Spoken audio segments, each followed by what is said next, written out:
Stop that. Stop that. Stop that. I hear him chatting the noise. Move too quick, can't stop for the talking. I hear him chat with the walking. Just too sharp with the prize. White girls let it tell me I'm awesome. Yeah, hot like fire on the pan. If you wanna touch my please use caution. Cold like 0 degrees. I'm out the cage, gotta let out the beast. Revolutionary, gotta let out the streets. Locked in a cage, I'ma let out the sheets. You came for one man, forget my peace. You take the west side, take on the east. I'ma put him in the cage, never let out the. I hear him chat to the noise. Move too quick, can't stop for the talking. I hear him chat with the boys. Man so tough, but mans keep walking. Yeah, just too sharp with the prize. White girls, let it tell me I'm awesome. Yeah, hot like fire on the pan. If you wanna touch my please use caution. Stop that. Stop that. Stop that. Just desperately throws it up in the air, incomplete. Bills fans tonight, their hopes crushed yet again. It ends for the Bills again in Kansas City. It's not fun to be the champs. You got to beat the champs, and we didn't do it tonight. I root for Buffalo, so late postseason pain is all I know. It's just how it goes. Allen's great, but he can't beat Mahomes. It's a hard thing to stomach that the team just can't seem to get over that hump of Patrick Mahomes. Here in the AFC, the Chiefs continue crushing all our dreams. Bleep you, Andy Reid, bleep Travis Kelce, and bleep Mahomes. Buffalo did not deserve to win. We can't beat Mahomes, can't beat Mahomes. They didn't deserve it because they weren't the better team. Can't beat Mahomes, can't beat Their shadows constantly lurking above me. One shallow cross and suddenly they're scoring. Another Super Bowl with them feels boring. Please, Jalen, beat Mahomes. Buffalo is Kansas City without the trophies yet. It's not fun.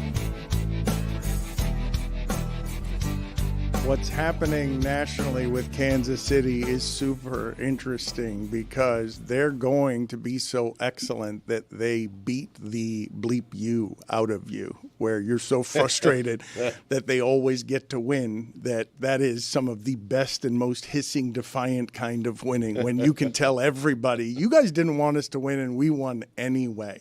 But I have, for many years now, secretly, I'm going to reveal a secret. Tuesday's my favorite day of the week. Wow. Here. Yeah. Wow. Amazing. I know it doesn't seem like it because I'm perpetually annoyed, and Cody and Stugotz are maximum rodeo clowning. But the problem I have today is I've got Greg Cody fired up about a topic nobody else wants to hear another word about. However, he's the local columnist who has now descended into willing to call the athlete names. Angry enough to call the athlete names. So I've got that in our holster, but I also have Stugotz in the garage trying to fix a spare tire yesterday. Yeah. And I have Billy Gill has a bone to pick. And I've got Jerry Jones and an assortment of clown sound. Wow. So big day. You've got a lot. So, but Billy with a bone to pick, I snuck that in there. I got to go there first, correct? Yeah, I mean, you don't have to. It's your show. Whenever Billy has a bone to pick, that's where you start. I got to tell you, I have bones to pick just about every day with someone or something. So I'm constantly picking bones. They call me the bone picker. Wow. Yeah. Is there meat on those bones? Well, not after I'm done with them. Okay. All right. Let's go. I want to hear it. Yeah. Well, I mean, you're part of this. Oh, potentially. No. Oh, boy. Reporters, what happened to them? You know what I mean? Like we're not getting reports anymore. We're just kind of getting things that are put out there. I heard like 2 weeks ago there's a Dolphins game in Spain. Yeah. And you know what would be great? The date of that game so people can plan to go in advance so that people can book their flights when they're cheap, not 2 weeks beforehand. Right. No one's following up on this, trying to figure out what the date of said game is. Chris Cody came out here and he reported that he thought it was going to be the Bengals. So someone told him something, presumably, or he decided, you know what, I'm going to take a 1-8 guess and maybe I'm right. Yep. However he did it, he put himself out there. I stand by that report. He will either be ridiculed or he will be praised or forgotten, probably also. And but And by the way, I circled back because people after that were like, when's the date? Yeah, and when I is went the date? back to the sources. They don't know yet. Well, no, someone has to know. That's the thing. Well, dig deeper. Somebody knows. Someone knows, but like Chris is not a reporter. So Chris giving up when someone says I don't know, that's fine. He's not a reporter. Now the Gregs of the world, this is what you should be chasing. You should be going out there trying to find this date. Do you not want to go to Spain to see the Dolphins play a historic game in Madrid? No. You don't? Hell no. I've been to Spain. Why don't you want to go to? Okay. Hell no. First Spain of all, is overrated. Wait, Chris, your Everything's in a different language. I mean, come on. Chris, your father, English, Spain. Your father has become so formed. He doesn't want to go anywhere foreign because he's happy in plantation. Yeah. A cruise ship plantation. Don't put me on a 12-hour flight that doesn't have a dozen beers on it so that I can get to another country. Everything he needs is right in plantation. And he lives in the city plantation for people that are unaware. Let's I clarify travel. I'm a traveling man. Good job. A traveling man. I've been to Spain, okay? I've been to Europe. I want to go there to have fun. I don't want to go there to work. I don't want to go to a Dolphin home game that I have to travel 4,400 miles to see. He'd rather go to Miami Gardens. No, not necessarily, but at least that's within my range. The NFL's gone crazy with these international games, and the fans are hurting for it. The fans are suffering because of Goodell's obsession with internationalizing growing the NFL. The game. Well, how about grow the game in the United States? My man. How much more growth is there to do here? Exactly. What? I mean, what do we put in? The Netherlands has a franchise next year. What's going on? But no one agreed with you, and you said exactly. I mean, Zagaki. You're not even getting your signature lines right. All right, you know what? He's Hold fired on up. No, it's too early. Don't do it. No, we're picking bones. Yeah. Look at this. The finger He on the button. He deserves to. You guys, all right. Look, I'm not going to kick him out, but he's got to get his signature lines right the first 10 minutes of the show. Yeah, that kind of thing. It can't nail that one. It can't be. Later in the show, we will forgive that it's a stamina thing and he's run out of gas, but we can't be 10 minutes into the show and he lazily throws out as a guguk. It's got to be a full force, full Tuesday zagak. It's till 11. Give me a zagak till 11. Let me press the gas till 11. I'll tell you what's happened here, and it happened to all of us yesterday. Sunday takes a lot out of us. Yeah. That it takes a lot out of us for the whole week. Late night. And so we're going to get a Greg Cody who might be a little fatigued today, a little beat up. Yeah, he already is. He's fatigued. This kind of thing. Yeah. I mean, that kind of thing. Yeah. You're messing with us now. No. Yeah. What do you mean? So, Jessica, can you walk me through among these things which you're most interested in? Because we've got Jerry Jones, after he tried to sneak a head coach past us on Friday.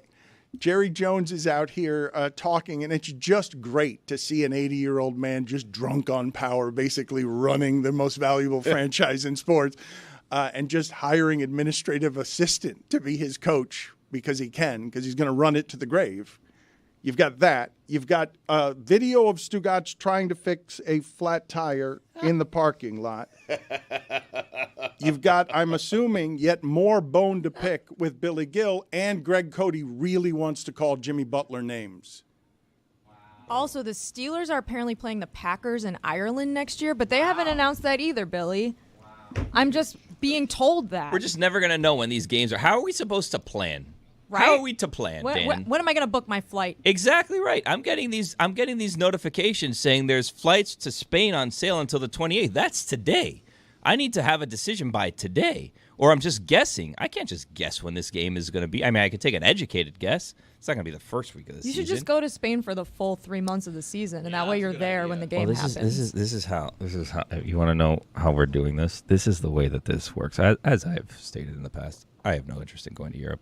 Been there, done that, as Greg said, to Spain. In fact, I went to Spain, but I went to Valencia in Spain, and it was way too long. I was there for like 10 days for a family wedding. I got it. You're a little town. Yeah. You're by the 10 days for a wedding. Mediterranean. It's enough. I mean, It was fine. We saw the church. We saw this. We saw that. Like, we saw lots of things. But 10 days in one place was fine. But, like, when you go to these destination weddings, there's so many activities that you need to be part of. I wanted to take a train up to Barcelona. It wasn't that far away. They're like, no, we need to go eat with the in-laws. And I'm like, I don't need to go eat with the in-laws. I can go to Barcelona and see the architecture, see the world. I'm here. When am I going to come again unless the Dolphins come to play, you know? And now I have the opportunity, and this is the way that you do it. You say, wife, that's what I call my wife. I say, wife, listen, Dolphins, they're going to Spain. Wouldn't it be great to go to Spain? Then we can see your family there. Make a week out of it. We'll see your family. How do you play? But also, we're not going to Valencia again. We've been there, done that with Valencia. They're going to have to come to us to Madrid. Meet us halfway, not even halfway, but meet us halfway. So what you do is you position it as a family trip when you're really going there to see a football game. You know what I mean? But I need to know when the football game is because since the last time I was there, my family has grown exponentially. And sure, I'm to blame for that, but it has grown exponentially. So now things are pretty much double what they were before because there's 4 of us instead of 2 of us. So I need to get the deals while the deals are there to get got. But I need the reporters to do their jobs and tell me when this GD game is so that I can get these deals at a good price. I want to book these flights today before I have to pay tomorrow's price tomorrow. Someone do some reporting. Devin Ferrones, I'm back on get it. out there. Tell me what day this game is. Someone, anyone. Do you like destination weddings, Billy? I like the idea of them. The thing that is not attending them. They're ridiculous, those things. Destination weddings? Yeah, don't get me started on that. Ugh. You're insulting all of the people you're inviting by asking them to rearrange their entire schedule to spend big money. I have an unnamed nephew who once got married on a cruise ship. Really? So I gotta all of a sudden I gotta buy an international cruise to attend my nephew's wedding? Not necessarily. It's not going to happen. Yeah. You know, the destination wedding just isn't flying anymore. I don't know why the groom and bride get together and decide that's a good idea. You guys being offended by a cruise wedding with all the cruises you guys go on is hilarious. No, Chris, if you're going to have a destination wedding, you better pay for me to get to that destination. Pay for all 100 guests. Yes, thank you. Otherwise, don't have it. Guys, just don't go. It's a trick, right? Like, people that have a destination wedding are people that don't want to They tell don't you. want They guests. don't want you to go to their Yes, wedding. exactly. So they make it as inconvenient for you as possible so that you don't actually attend their wedding. Right, and then they don't have to actually do the elopement thing where they accidentally piss off all the aunts and uncles. Well, no, and then, I mean, if we're going to be really honest about destination weddings, the way that they do it is they say, yeah, you know, we're booking it through this person, and then the more people that actually come, the more stuff they get for free, so they don't actually have to pay for their vacation to wherever it is, either Mexico or the Dominican Republic, whatever. They get a whole package. So really, not only are you going, you're paying for their wedding, and you're paying for their room, and you're paying for their vacation, and for their excursions, and for all of that stuff. It's really a trick. And Greg, to your point, the cruise, if I'm going on a cruise, don't interrupt my cruise with a wedding. Yeah. Okay? Like, no thank you. Right. And if I have to go to a destination, make it a destination I want to go to. Not one that you want to go to. I think if you're going to have a destination wedding and you invite all these people to go, there should be a committee where you vote on where the destination is. Because, again, we're paying for your entire wedding and we're paying for your trip and your room and your flights and everything because of us going. We should decide where you have to get married. Now if you're going to inconvenience us, at least do it on our terms. Now I've got the bride sitting and hoping, where's my wedding going to be? Where's everyone going to vote? Yeah. It's a great idea to make the bride and groom have the community vote on where would you like our love to be Is celebrated. it multiple choice or can it be anywhere? Can they pick like Boise or something random? Parkland. Well, you're allowing the group, the community, to Billy's make backyard. to make a joke in that case. I don't want people in my house, though. Well, so it'll never be there. Well, Billy, neighbor's backyard. let's examine this for a second because I hate that we're becoming this show. Okay, Greg Cody is sitting here arguing. I don't want to go to an NFL game in Spain, but I would imagine if Meadowlark paid for any employee here to go to Spain for that Dolphin game, that would be a prized possession in this workplace because not everyone is so jaded and cynical after a lifetime making money off of sports that they say, I don't want to go all the way to Spain to see the Dolphins play an NFL game. I don't want to be that show, man. Like, Inside the NBA is complaining a lot about today's basketball. We're now the show that doesn't want to go to a foreign land to watch the Dolphins play because Cody's tired and just wants to drive. Speak for yourself. I went Miami, to Ireland Miami a year ago Springs. to watch football. Man. Ireland. Some of us are not that show. I was in Germany. I went to Detroit. Company paid for Germany. I love Spain. Don't get me wrong. Barcelona is one of the loveliest cities on earth. I love Barcelona. Madrid, not so much. Folks in Madrid, That's what not I'm all saying. that friendly. Yeah. I Madrid going there. Mm-hmm. But I think that the NFL just expands too much internationally. I'm against it. And again with this. And I don't think that it's right to ask home fans to travel 4,400 miles on their dime to cheer for the home team. You know, Luckily, they have a choice. They don't have to go. This is the NBA where there's 1,000 home games a year. In the NFL, there's 8 or 9 home games a year, and all of a sudden you're taking 12% of someone's home schedule and giving it to Spain? Come on. Yeah. Did you go on the cruise wedding, by the way? I did not. We made up some lame excuse. What was your excuse? Well, I don't want to pay, $4,000 to go to my nephew's wedding. Quite frankly. Yeah, but that's not So what you said. told the truth. It's just a wedding. It's just a wedding. Have it at just church. cut the check and save your money. Yep. Right? And parenthetically, the marriage failed. I was going to ask about that. I was going to ask. You got to let that sit, Billy. You Yeah. got to let that sit. Yeah. Parenthetically. Right. Through no fault of my nephew's, quite frankly. I mean, I don't want to get into Wow. details. But, it's always a woman's fault. Well, in this case, it's, come on now. How long did it She last? shall remain nameless. I don't know, a couple of years. Huh. Interesting. I want to get back into the destination wedding in a second, and perhaps this statue has been moved from upstairs to now next to me. I'm proud to have it next to me, representing discipline in the face of spoiled brattiness. Greg Cody he's descended into the stage. I haven't seen it in a long time. I really haven't. Local columnist, a man of dignity who has written a number of columns over the years and doesn't usually excoriate anyone. I remember at the end, look, this used to mean something. When Billy talks about reporters and stuff, it used to mean something when the local columnist was somebody of a certain grace who, in our community at least, when he ripped somebody, it meant something. Yeah. It wasn't just, gas bags on the radio like us, or even kids in the newspaper like me. When I ripped somebody, it meant less than when Edwin Pope was doing it. Greg Cody is now Edwin Pope in our market, and I don't know that I've ever seen him as angry at an athlete as he presently is at Jimmy Butler. He's descended in the kind of name-calling that I did when Saban left Miami to go to Alabama, and I was wandering everywhere calling him a carpet salesman. Because he sold everybody a bunch of things about how he wanted to be here, and I wandered around calling him names for an entire year. The old bill of goods, huh? I mean, he did. It was the easiest thing. Liar! Yeah. But now Greg Cody has arrived at quitter. Yeah. He's quit on everybody. He's quit on his team, on his teammates, on the fans, on the city of Miami, on the integrity of the NBA. I think his actions during all this, and I wrote this column before he was suspended yesterday for a third time this month. He's simply acting unprofessionally. He's acting childishly. I think what he's done lapses on the betrayal level somewhere near traitorous in his actions. I just think he's been I cheer the Heat for suspending him without pay indefinitely because he deserves it.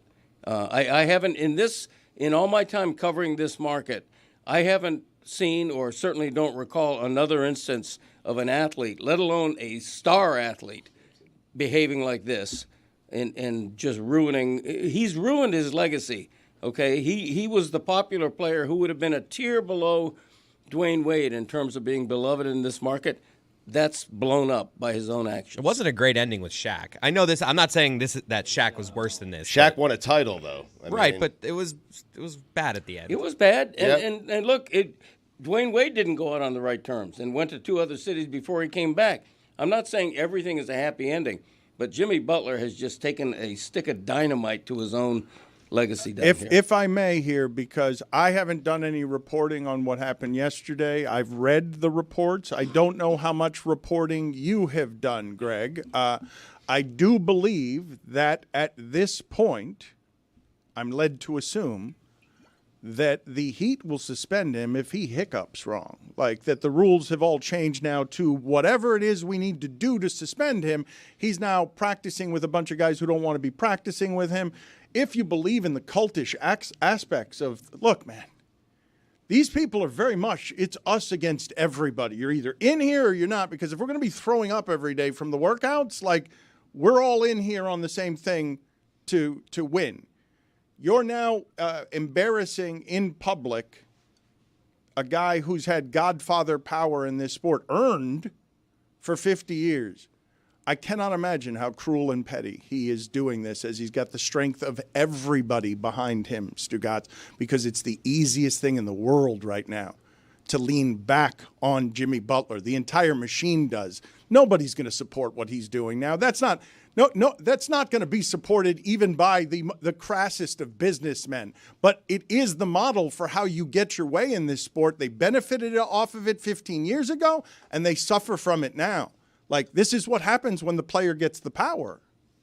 For the audio audience, Dan is saying all this while pointing to a cardboard cutout of Pat Riley. I mean, kind of like he was a weatherman. It's a statue. It's our statue. Yeah. We said this was a statue. It's not a cardboard cutout. It was on the roof of the Elser Hotel because this show now stands in solidarity with Pat Riley. But this particular name calling, can you guys help me? Because I know everybody's tired of this. And look, it's the gossipy, lame news of the moment in sports if you don't want to talk about Jerry Jones. Another suspension for a 500 team that had a nice win last night against Orlando in a regular season that only matters for these things.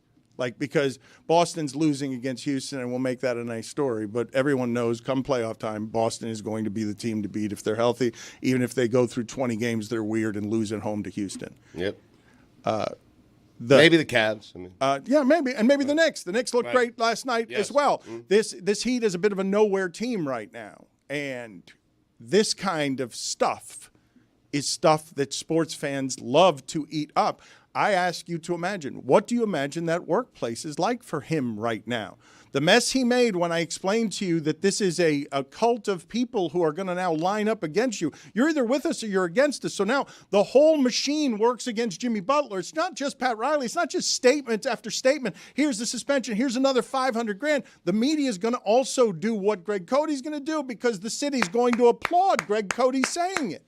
I don't think he really cares if everyone's against him. In fact, I think Jimmy's kind of comfortable when everyone is going against Jimmy Butler. Agreed. So I don't know how it's going to impact him. I do wonder how him not being there impacts the team. Is that a better environment? It seems, from reports that I have read and heard from, it seems like the players do like it more when Jimmy's not around. So they won last night. That was a great win. They came back. They got the W. I may or may not have had the Heat. -1. Do you think Jimmy's losing this exchange? Because, Jimmy's winning this exchange. Jimmy's getting exactly what he wanted. They said a month ago there's no circumstance in which we will trade Jimmy Butler. And if they don't trade Jimmy Butler, they're just going to have to deal with a year's worth of suspensions every 5 minutes whenever he comes back from his previous suspension. They're going to get rid of him eventually, and he'll go to a new team that hopefully will get him the contract that he wants that they weren't going to give him at this time, which is why he kind of started this stink to begin with. He's not losing.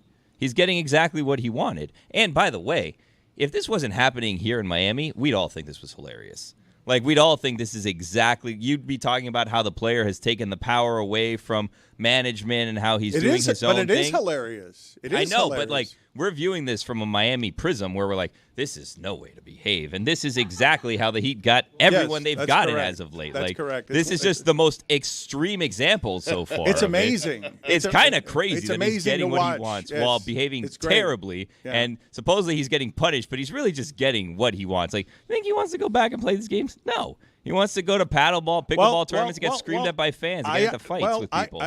On that one, I might stop you just because I do think he wanted the public spectacle of getting his money by showing up and then not starting, and I do believe it bothered him that he was not starting. And so I believe the reports that he walked out of practice early. I would stay until the end of practice if I were him every day, because I would assume they are looking for ways to find that Jimmy Butler to take. You basically have an organization that I'm assuming is, when he shows up to work for this week of days, if indeed it's not going to be, okay, we'll keep you after the trade deadline. We got 10 more teams available to bid on you in the offseason, and then we'll work this to see if you'll ruin the second half of the season, and we'll see if you opt in as your threat. Like, if that's where all of this is going to go. If they actually don't trade him, because I don't know if anyone in our audience thinks that there's a possibility, but I would say there's a more than 0% chance that they don't trade him.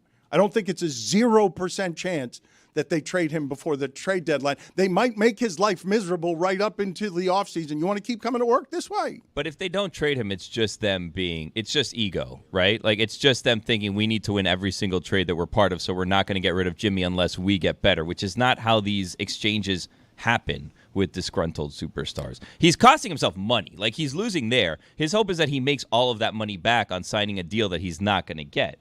But this is not a relationship that is going to be fixed at any point in time. And he walked out because his option is stay here, and now we're going to embarrass you by not starting you. And he's like, stunned. No. You'd be stunned if they kept him past the trade deadline and said, we'll try to do it this way with Ware. He's going to be Ware's going to be Rookie of the Year. We'll try and do it with big front lines. If they do it, I believe that it's just because of ego, and it's to try to prove a point that the players don't have the control here. It's not for the betterment of the team. Well, it would be because they're not getting the type of trade that they want. They don't want to take on money that goes beyond next season. And so they have made it pretty clear from the beginning that they're willing to take expiring contracts, guys that aren't even necessarily that productive, but they'd prefer guys that can play a role on the team. They'd prefer to get draft capital, and they want to free up that space.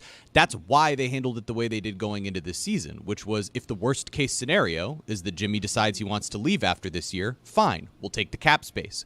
But the way that this has gone for Jimmy, to say that he's sort of winning on this one, look, the guy tried to force his way out. He has yet to be traded. He's torched his reputation with a segment of the Heat fan base, not everybody, and there are plenty of fans that understandably are on his side.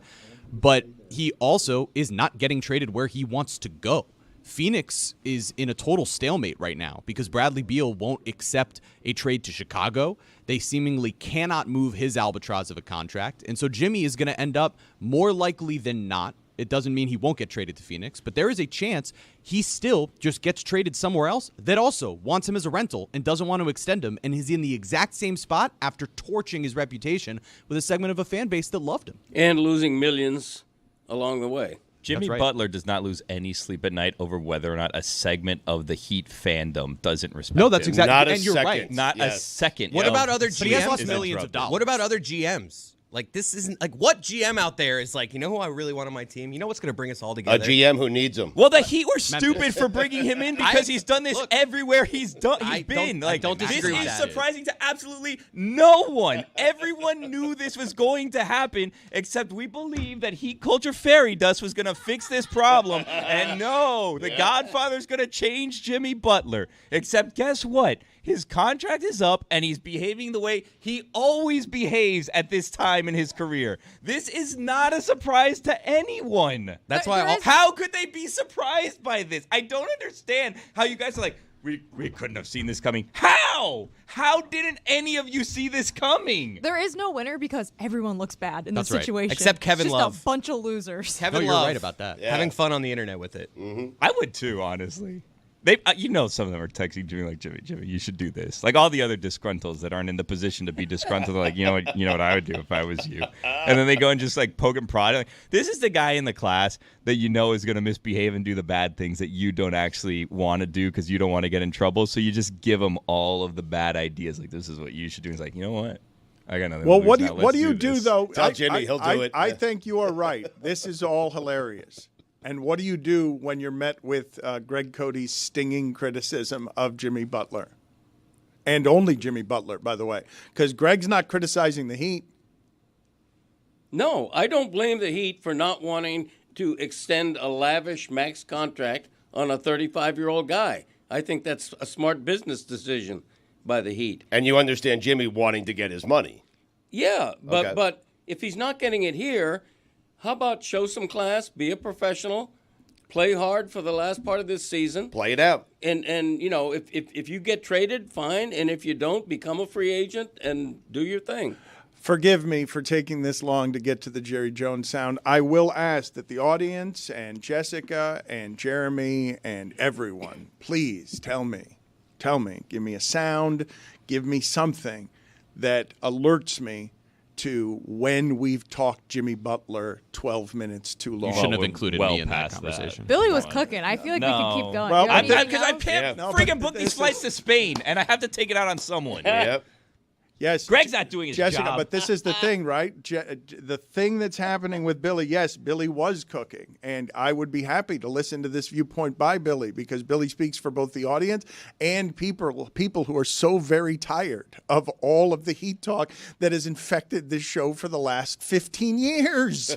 For the last 15 years. So you're voicing something that was actually fresh. It wasn't this musty plume of cobweb smoke that comes out of the old columnist's face when he criticizes the athlete for misbehaving. You gave us some new stuff. You said everyone's a fool. You're all idiots, and we'd be laughing at this if we were still a funny show. I just want to maybe go to Spain, but it's also a long flight. Mm-hmm. Very long. And Now then we what have do to I change do? the subject because Pat Riley looks bad in this time.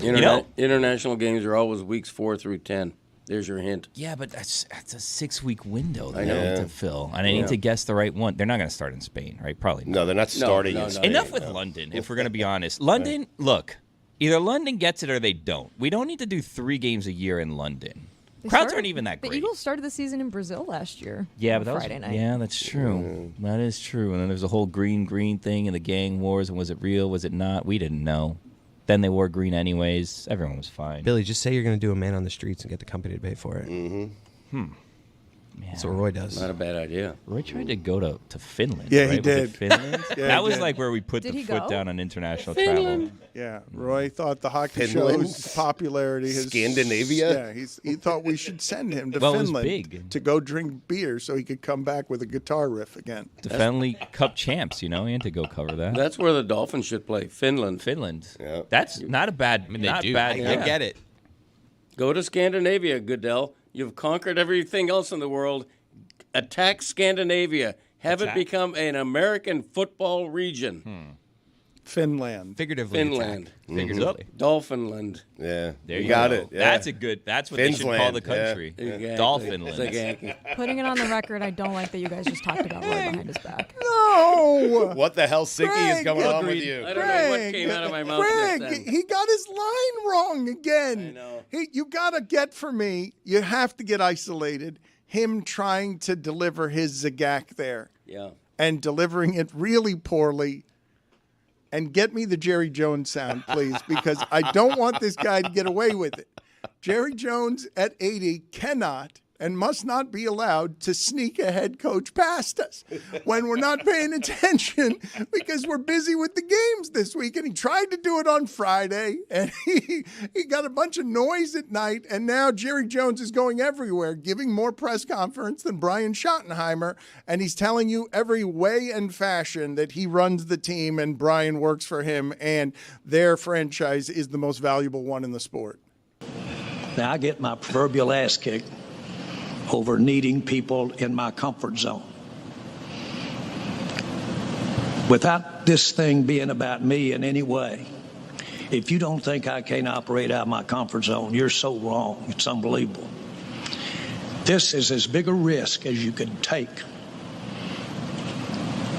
As big a risk as you could take. No head coaching experience. Just sitting right next to Brian Schottenheimer. Yeah. Look, if you think I can't get out of my comfort zone, look at this idiot I just hired. No coaching experience. Wow. Brian is just like awkwardly like, okay, thank you. Thanks, coach. I'll prove to you guys how tough I am. Look at this fool I hired. I can't even imagine how distorted that dude is. Just distorted from whatever comes with fame and wealth in that sport. I saw, I said yesterday, Don Van Natta and Seth Wickersham, who are among the best of real reporting that Billy wants on this game in Spain. They did a deep dive? No, it wasn't deep. It was a shallow dive, and I've come to expect deep, deep dives from them, and all they did was there was some secondhand reporting on stuff that confirmed what we already knew, that Dan Snyder is a bleep hole, and that Dan Snyder is a bleep hole who would not enjoy Washington having success after he's gone. But the reporting from great reporters created a story that made it yet more obvious to me. Man, the wealthy in this country are getting so wealthy that reporters can't even really get near them. Not anymore. Like that there's so many shields and interferences that if you kill the news media, if like Wickersham and Van Natta are doing it as well as it can be done, and they're going anonymous sources that were near the dinner and heard about the dinner, because where rich people reside, reporters can't get there anymore to smoke out like what the real truth is. And Snyder left in disgrace. Like Snyder, we didn't even get to they did a lot of reporting on Snyder. What Snyder left in his wake was a disaster minefield that was only revealed to us because the other owners also wanted him gone. Right. But Daniel Snyder not being happy with the Commander's success after he leaves is the least shocking thing I've ever heard. I don't need a deep dive on that. That's correct. That's a waste of reporting.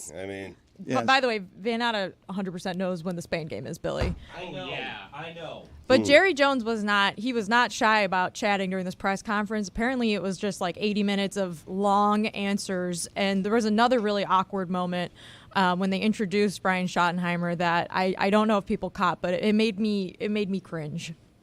Our new Dallas Cowboys head coach, Brian Schottenheimer.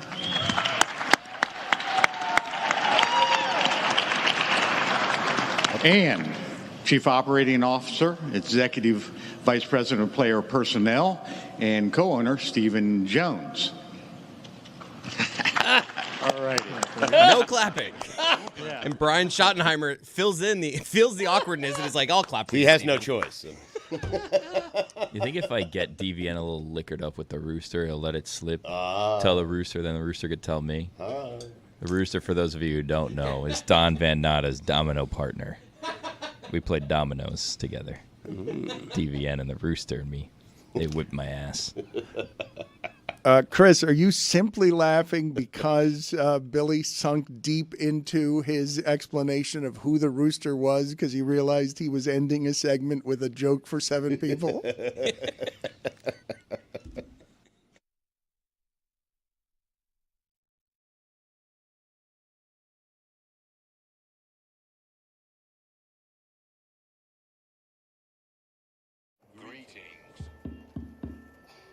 Greetings to all. Welcome to 2022. Omicron is on the run, and away it went. But oops, there goes gravity, and here comes a new variant. Omaha, Corona, Hut 1, Hut 2, nothing infects the Super Bowl, and nothing stops football.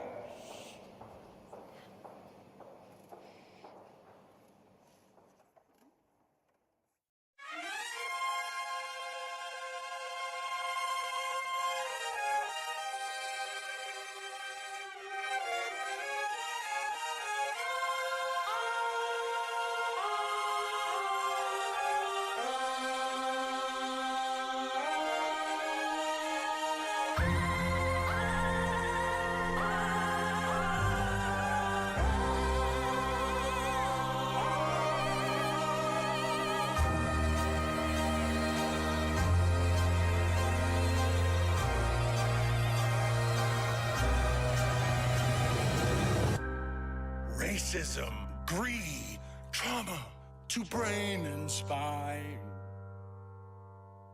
And yet, I cannot look away. Heroes are dead. Science has their heads. Oh, is there no escape from here? I need to know. It eats my soul. Nothing stops the NFL.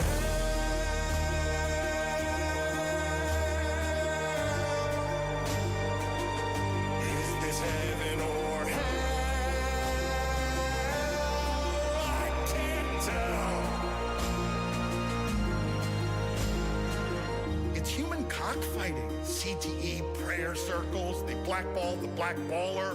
They tried to end racism by stenciling it in the end zone. Billionaire boys using millionaires as toys.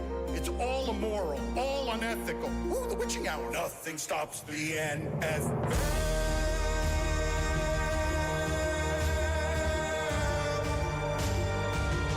Is this heaven or hell? I can't tell. It's Urban and Snyder and Flores and Gruden, but Kyler, but Kelsey, but Cooper, but Canty.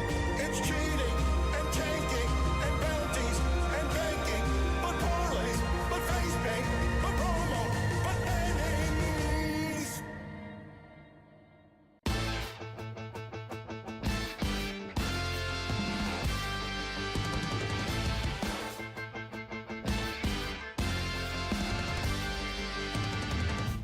Here we go. This one's for all the glory. Give it your best, it's all you got. Throw it back. Oh, it's all part of the story. You talk the talk, now walk the walk. Yeah. When the game's on the line, will you have the guts to make the call? When it's crunch time, will you make us scream, God bless football? From the back of every bar, on the subway, on the streets or in your car, wherever you have found yourself, scream out your.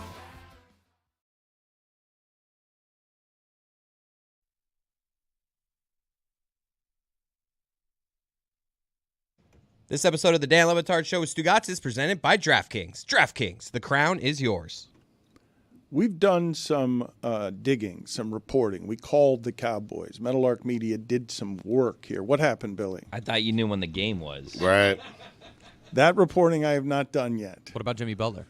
I have not done Jimmy Butler reporting either. I'm waiting for things to get more interesting. They're not interesting enough? No, I mean, Okay. they're going to keep getting more interesting. I mean, we're going to have a week of escalation, are we not? Like, that's going to bear monitoring pretty, I think. I think there are likely to be sparks any day because they're fighting in public in a way that is needed in order to get the separation that you want. But Jerry Jones has been for years now saying a phrase that I don't think he knows what it means. And we've called the Dallas Cowboys and we've asked behind the scenes anonymous sources, and they've told us, look, everyone's too afraid to correct him. They don't want to correct him, and he doesn't know what he's saying here, and this is just what he says. And so you tell me whether someone with the Dallas Cowboys should correct Jerry Jones because of how he keeps saying this. He's been doing this for years. There's a very low percentage of this that is smiles and glory holes. Very low percentage. A very low percentage. Wow.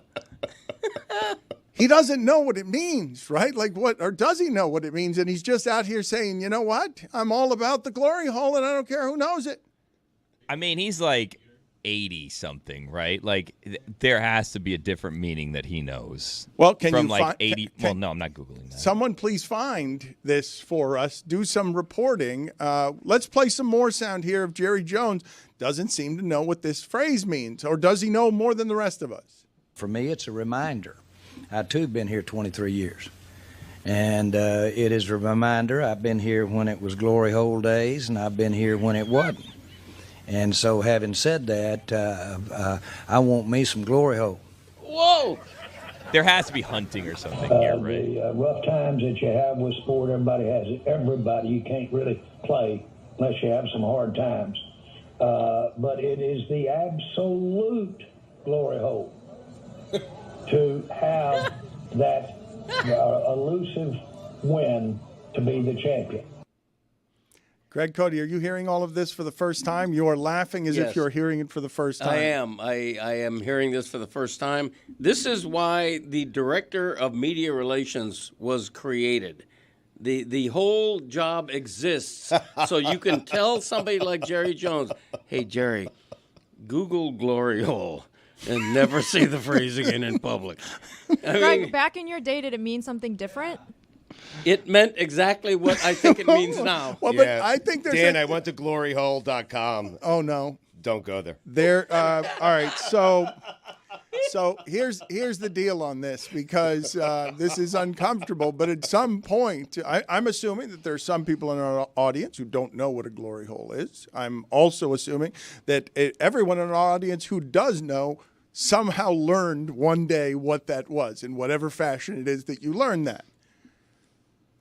How does he not know that at 80? And is there a 10-year difference in where it is that this expression would live, that Greg Cody roars with laughter every time Jerry Jones says it, but Jerry Jones is 10 years older than Greg Cody, and to his people, the 80-year-old demo, we sound like fools right now, as they're like, no, you fools, glory hole just means glory.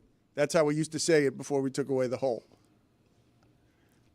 There has to be an explanation for this. It dates back to digging for gold.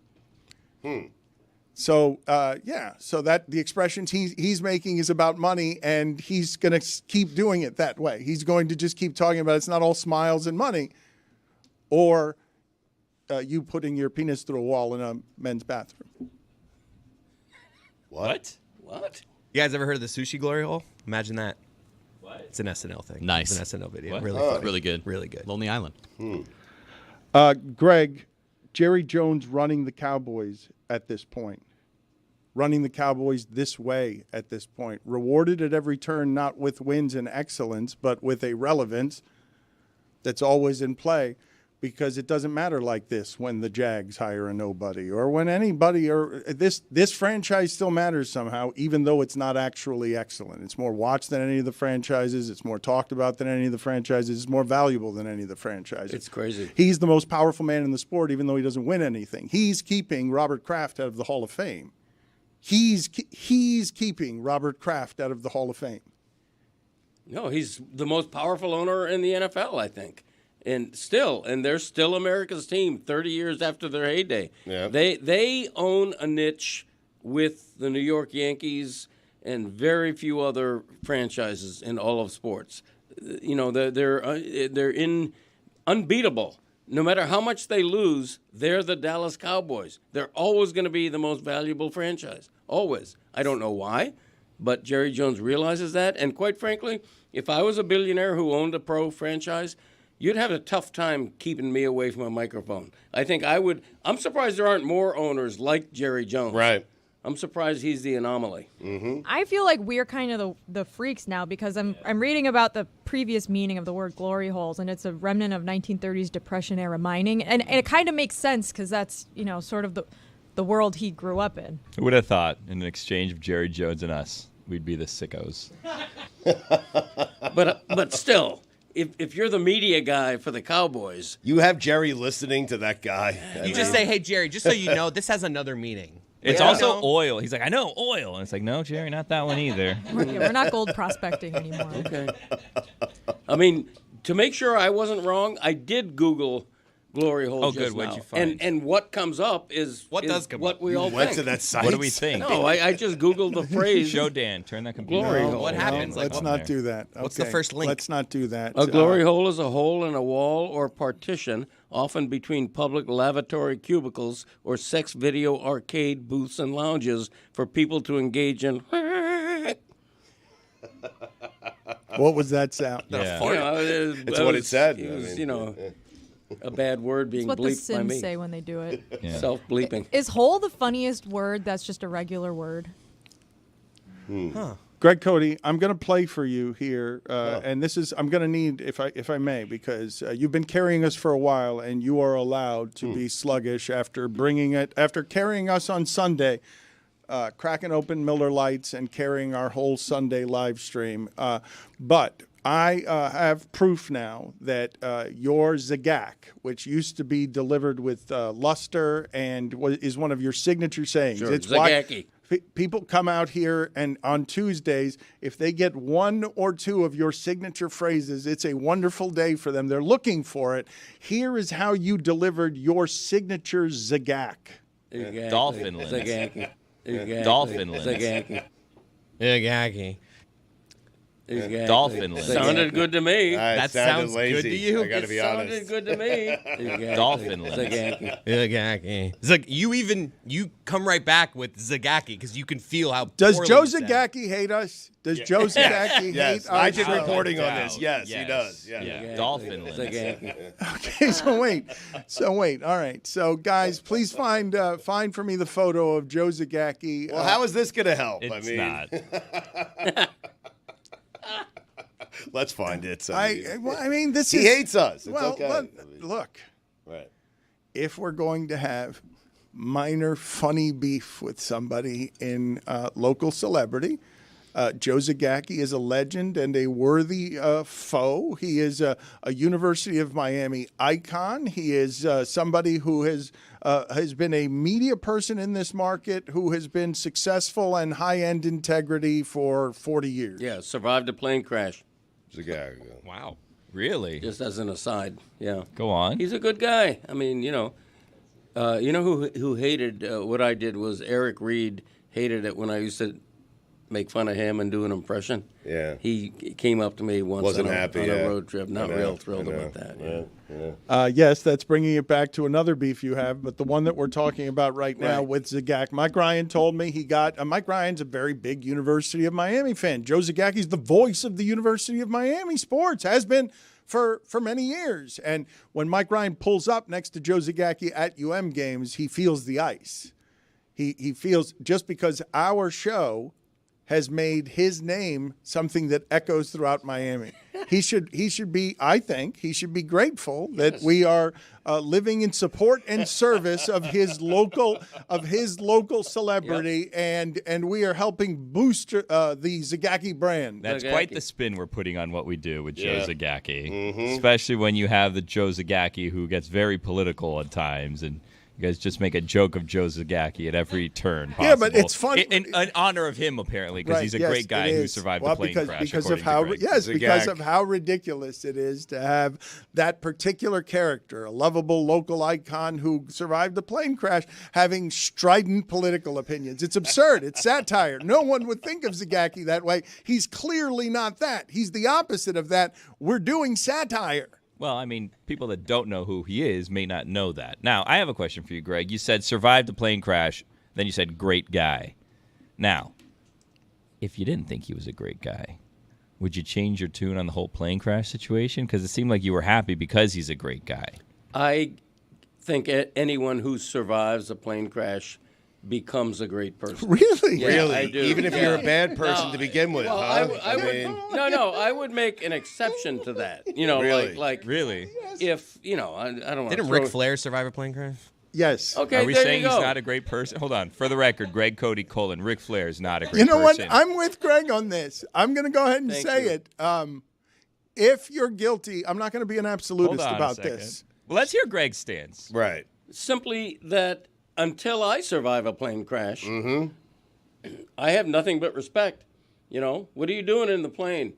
Well, other people are panicking. You're doing something different. You know, you got an angle going. You know, you're burying your head a little more. Right. You know, You've you're got some shoving somebody secrets. else out of the You've way. got a survivor's Right. secrets. Who knows what goes on inside a plane? Can't plummeting- even imagine. Plummeting Right. to Earth. Yes. And so Zagacki can live to tell the tale. Now, granted, it was a small plane in his case. You know, it's not like he's in a Boeing 767. Well, that's more impressive. Do it in a big plane. Yeah. Is what Do you're it in a saying. big, do it in a big plane. Yeah, right. The survivor of a big jet airliner accrues more credit from me than the survivor Makes of sense, a yeah. small plane crash, quite frankly. Jessica, why are you rolling your eyes at Greg Cody? Is it your love of flight? Is it your No, it's obsession because with? now I'm googling did Hitler ever survive a plane crash to try to Wow. like get Greg, and I don't know how I ended up here. Okay. Were there planes back then? Worst people to survive worst plane war. crashes. Yeah. Yes, there were It's planes known when Hitler was around. Famously, they were famously, biplanes, There were weren't planes during World War II. Yeah, no, they were biplanes, I think. Zeppelins. Yeah, Led Zeppelins. No, if Hitler survived a plane crash, I would make an exception Wow. to that. Okay, wait a minute. That's wait a minute. For the record, let's write that Don't down. lose anyone. That's Hold the on, exception write to that the down for the exception. record. You already made an exception, and that's the one time Hitler. Come on. Get this together. The exception is fair, and I think we'd all buy it if not being absolute about it necessarily, case-by-case basis, depending on now and future Hitlers. Hold on. You wouldn't say he was a good guy, but you respected him more because he survived a plane crash. Zagacki, you mean? No. I thought you were agreeing with Billy. It was confusing. For TSA. Don't say yes here, Greg. It was confusing. All right. Don't say If you survive a plane crash, you deserve a little bit of credit. You've done something that most Unless you're other Hitler. people Agreed. don't do. You know what? Hold on a second. Well, let's not jump to conclusions on Hitler. No. You see what I'm saying? No. You see what I'm no. saying? See, now you got Dangerous carried game. away. No, You did no. that to a You know plane what? crash No, survivor, you know guys. what? Come You know on. what? You know what? Minor penalty, 2 minutes, stumbling. I'm sorry. Don't. Zagak was not welcome there. Not there. Be more careful, all of you. Be more careful. Okay, this isn't a Joyland playground. I want to start with his original exception, which is, if you survive a plane crash, are the people listening to this willing to forgive previous crimes on a person to merely say out loud, even if it's a lie, good guy, good person? I have something. If you survive a plane crash, all parking tickets go away. What? All unpaid parking tickets you're clear. There should be a bonus. Chris is right. Yeah. That doesn't seem like enough, though. It doesn't seem like enough. It should be part of a package, a schemes package. What if you have no outstanding parking tickets? I mean, you're talking about future parking tickets as well? You can just park wherever you want. Then you get Okay. a $200 gift card from the airline. $200. If you have no unpaid parking tickets. If I It's not almost crashed, $200. if I almost crashed in an airplane crash, and the airline's like, "Here's a $200 voucher," I'd be like, "Do you think I'm ever flying on your airline again? Like, get out of here, $200 voucher." I get $200 when they lose my luggage. You can't even get a flight for $200. Chris Cody started the bidding here very low what a human a lot life. of people on a plane, guys. But also like what an airline would offer. Here. It goes above the airline. Because when you survive a plane crash, you are no longer a human being. You become supernatural. You become a superhero. You're right. To the degree that I think anyone who survives a plane crash should immediately become a cardinal in the Catholic Church. I mean, Wow. Okay, come because on, you come on. become. You What become. if it's not their religion? It doesn't matter. Doesn't You matter. Get to become like elect a the Pope, deity. Dan. Right. Yeah. Yeah. The Catholics need all the help they What can if get. a Jew survives a plane crash? Then? Well, you know, he becomes a Rabbi? Yeah, All right. a rabbi. Change right. from within. All right. Diana Rossini is there. She is ready. She is willing to join us. Can you get me some celebrities who have survived plane crashes? Ric Flair tests our theory right away. Ric Flair, but are we forgiving previous crimes because plane crash survived? I'll allow it. What else we got? I have a list here of 7 celebrities that have survived plane crashes. Number 7, Sandra Bullock. What? Really? Cardinal Bullock. Huh? Good woman. Number 6, Post Malone. Number 5, Barack Obama. What? It's the whole thing with Air Force One. Mm-hmm. Is that right? Number 4, Travis Barker. That one's famous. Number 3, Jennifer Aniston. Really? Number 2, Harrison Ford. And number 1, Bono. Wow. How about that? Rabbi Bono. Diana Rossini is there now. She's looking at her phone. She cannot stop looking at her phone. The news is going fast and furious. New hair? It is not new hair. What? No, it's Looks different this week. It does not. It does not. It looks 2 weeks in a row. What do you mean? It looks wonderful. What are you guys doing? Why are you putting your hand over We're your not face? saying it doesn't look good. We said she looks great. Yeah, you're saying not it. us. Right. What are you Good talking hairdo. about? Right. Diana, give me what you're finding most interesting about the football news. We've got to get right to it with you because there's a lot of stuff going on. Yeah, this is hotel hair. So I'm in Mobile, Alabama. I'm sitting on the floor of my hotel room right now joining you guys because you've got the Senior Bowl this week. Do you guys know what that is? Mm-hmm. Yeah. Yes, say hi to Riley Leonard for me, Diana. Oh. So yeah, it's I was actually just looking at the map. I didn't realize we were so close to the water. I just assumed I was like in the middle of America. I don't often take a look at where I'm actually going and thinking about it. But yeah, I'm here. It's great.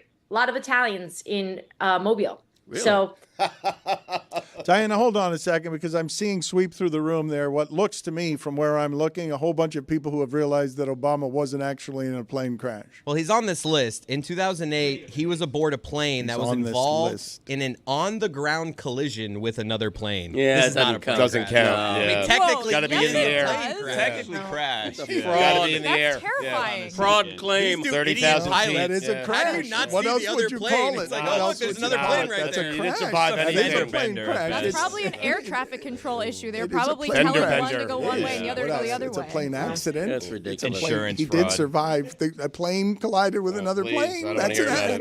accident. If you drive into a parked train, you Right. haven't been involved in a train wreck. Yeah, you haven't been hit by a train. Put it on the Do poll it at 30,000 feet. at Le Batard Show. If you drive into a parked train, have you been Do it at in a 30,000. hold on? Have you been in a train accident? Train wreck is better. Train wreck. Thank you. You're welcome. And also, hey train, do it at 30,000 feet Plane, yeah. at Le Batard Show. Ridiculous conversation. That is correct. To the Senior Bowl. You okay, Greg? Diana, I don't like Mobile. you. I don't like you being there. I think that that you've gotten to a place in your career where you shouldn't have to go there, even with all the relationship building. I don't think that's a good job for you. I think it's beneath you.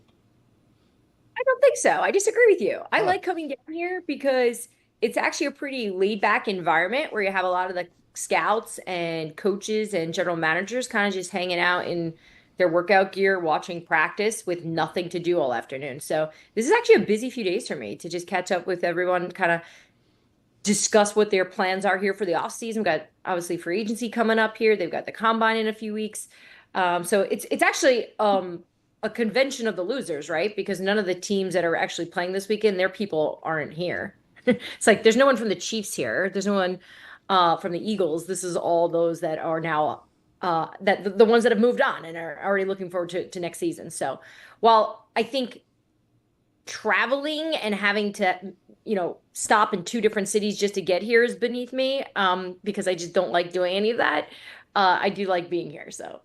But from a professional standpoint, you like it because this is where relationships are strengthened. This is where relationships are made for you, correct? You have time to talk to some of these GMs, correct? Yeah, before I came back to my room here to join you guys, I was having breakfast with a couple scouts, and they were like, so, like, do you bring a notebook to practice and, like, just, like, keep track of what players are doing? I'm like, What? I don't even watch practice. What are you talking? I'm like, I'm on TikTok the whole time for like the 2 hours those guys are out there, because I'm really just waiting for all the agents and the GMs and the coaches to wrap up from what they're doing, so I can talk to them about usually what they saw, what they like, which players stood out, and really, as much as this is about like the theme here and the feel here is it's about these upcoming players. No one's really focused on that. Everyone is talking about what's coming up next, and obviously everyone's talking about the Eagles and the Chiefs still. Can we play some sound for Diana of new Jags coach Liam Cohen here? You tell me here as we go through some of these coaching hires what your reaction is to some of this stuff. Go ahead and play that clip, please. That's what this is about. Jacksonville, the community, Duval. How do we do this together? He didn't say that right. No, he really didn't. Creepy the way he said it. Wrong emphasis on the wrong syllabi. Yeah, he didn't do that right. The best part is in the video, his face, he thinks he's nailing it. No, does he? Like the smirk, like he's like, yeah. Like he thinks this is going to go viral for all the right reasons. Yeah, it was a bit sensual the way he said it, I thought. Let's play that again one more time. I do detect a hint, a dollop of sensual. That's what this is about. Jacksonville, the community, Duval. No, you know what? How do we do this together? It's a great question. They've been asking it for a lot of years there, buddy. No, please look at this again. I want you to look at just his face. I'm sorry, audio audience. Just look at his face and watch just his eyebrows. And you tell me what kind of confidence this man has. That's what this is about. Jacksonville, the community, Duval. How do we do this together? His eyebrows did a roller coaster. Diana, you saw it. It was the dance after. It was the shoulder, like. Yeah, shimmy, shimmying. The shimmy, like. Look, I hope we look back on this and it's not an Adam Gase moment. We look back on it and go, all right, he didn't nail that, but man, can that guy coach, because he's had quite the dramatic few days. Going, I don't know how much you guys know about how this all came together. I can do it real quick for you in about 40 seconds. But Tampa Bay Bucks wanted to bring him back as an offensive coordinator, made him the highest paid guy. Jacksonville wants to interview him for the head coaching job. They say, go do it. It's good experience. You're a young coach. Sit down with an owner, see what that's like. He comes back. He said, I think they really like me. They're like, oh, they can't like you too much. You need to stay here. You're our OC. You're going to stay here, right? Here's a new deal. We'll give you even more money to stay here. So he's in a win-win situation. He's getting paid a bunch of money to stay as the Tampa Bay Bucks offensive coordinator, coaching Baker Mayfield. And then part of that verbal agreement was you can't interview anymore. Like, it's done. You're here. He goes quiet, goes dark on them, and he takes a flight to Jacksonville and meets with Shad Khan all day long. And then there they decide that you're going to be the new head coach of the Jacksonville Jags. We're going to pay you Ben Johnson type money, a little less than that actually. 5 years, $10 million bucks. And you're going to have control. You have full control. What is the name of the Jags owner? Can you repeat that, please? Shad Khan. All right. Here's how Mad Dog says it. He got upset at the way Shaka Khan handled it. The Queen of Funk. I mean. Okay, so you guys know I grew up listening to Mad Dog, and so I've met him. It's got to be 40 times now, just from being in sports. And, when he joined ESPN, I'd see him in the green room, and we have some great conversations about life and parenting and family. And, he gives me advice when I don't even ask it. So he goes on his show, and he's like, there's this woman, Diana Ruccini. She's reporting that blah, blah, blah, blah. And I'm thinking to myself, the guy knows who I am. He talks to me all the time. But it wasn't so much that he botched my name. It was that he had no idea who that person was that was reporting it. And I realized in that moment, I don't think Chris knew what I was doing at ESPN. I think he thought I did makeup. So Shaka Khan. We have not gotten Stugotz's thoughts. I am assuming that this is exclusive to God Bless Football on the new Jets hire, but we will get those thoughts after we play. He gave good press conference yesterday, but Stugotz has been beaten up by this franchise. He's heard, it wasn't Al Groh's press conference, but he's heard a lot of press conferences here. He's tired of people who can win the press conference. Look what happened yesterday with Aaron Glenn. Put your seatbelts on and get ready for the ride. Listen, there are going to be some challenges. But with challenges gets opportunity. But here's what I do know. We're the freaking New York Jets, so we're built for this. Goosebumps? We're not built for this. I love that Aaron Glenn wants to be the Jets head coach. I love that Aaron Glenn would prefer this be his final job in the NFL. And so in the absence of being able to actually hire a good coach, I'll start with taking a guy who actually wants to be the Jets head coach. And Aaron Glenn gets the area, gets the fan base. They would all want to be the Jets head coach. This guy wants to be the Jets head coach for the next 20, 25 years. He does. He wants this to be his last job in the NFL. And I'll take that. That's good enough for me. Say that. Oh, no one wants to be the Jet head coach. No one dreams of being the New York Jets head coach. Nobody, except for Aaron Glenn. And I'll take it. You also, sneaky called him not a good coach. I'm not certain he is. I mean, he gave up 45 points at home to the Commanders. A lot of injuries. So you're just someone who's willing to accept any coach that is somebody who wants to work for you? Yeah, someone who wants to be there. Yeah, Man. Rex Ryan, Aaron Glenn. We'll take it. It's a starting point, Dan. All right. Okay. Are you allowed to say we're the freaking New York Jets when you haven't won anything in 55 years? No, I'm just asking. You can't say that. Let's play the sound again here, because I think we should leave the shit in and bleep out the word before it, so it just sounds like he's saying something different. Put your seatbelts on and get ready for the ride. Listen, there are going to be some challenges, but with challenges becomes opportunity, gets opportunity. But here's what I do know. We're the freaking New York Jets, so we're built for this. I mean, he is going safety first with the seatbelts. That's good. Mm-hmm. We're built for shit. Bleep out the this and leave in the shit. And we're the New York Jets. We're built for shit. Also, put your seatbelts on. What Obama said when he saw that the planes were going to crash. Got my seatbelt on. Like, put your seatbelt on. That's a nothing phrase of like, what's going to happen? Put your seatbelt on. We're going to get into an accident. I'm coaching a team called the Jets. Usually buckle up hits harder there. Yeah, than, buckle hey, up. put your seatbelts on. Buckle up. Yeah. Put your seatbelts on. Strap it on. It is what a pilot that was going down at sea would say before taking a job. It would, put your seatbelts on. Like, I don't know what he's offering us there. We're like, Chris is right. He messed it up, the phrase. Chris is right. In New York, that's like the back page of the New York Post right now. I don't think he meant to say fasten your seatbelts. He meant to say buckle up, like we're going to get this thing off the ground and go. No, but I strapped my seatbelt across my chest there. Like Where when are we buckle going? Up, you do it aggressively. When you put your seatbelt on, you're like fiddling and you're like, Right. You got to buckle up in that case.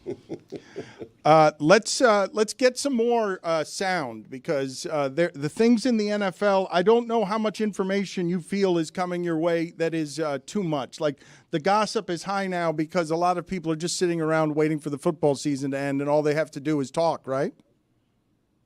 Yeah, people are pretty gossipy right now, but now that the coaching cycle is wrapping up here, we're just waiting for the Saints to make their hire.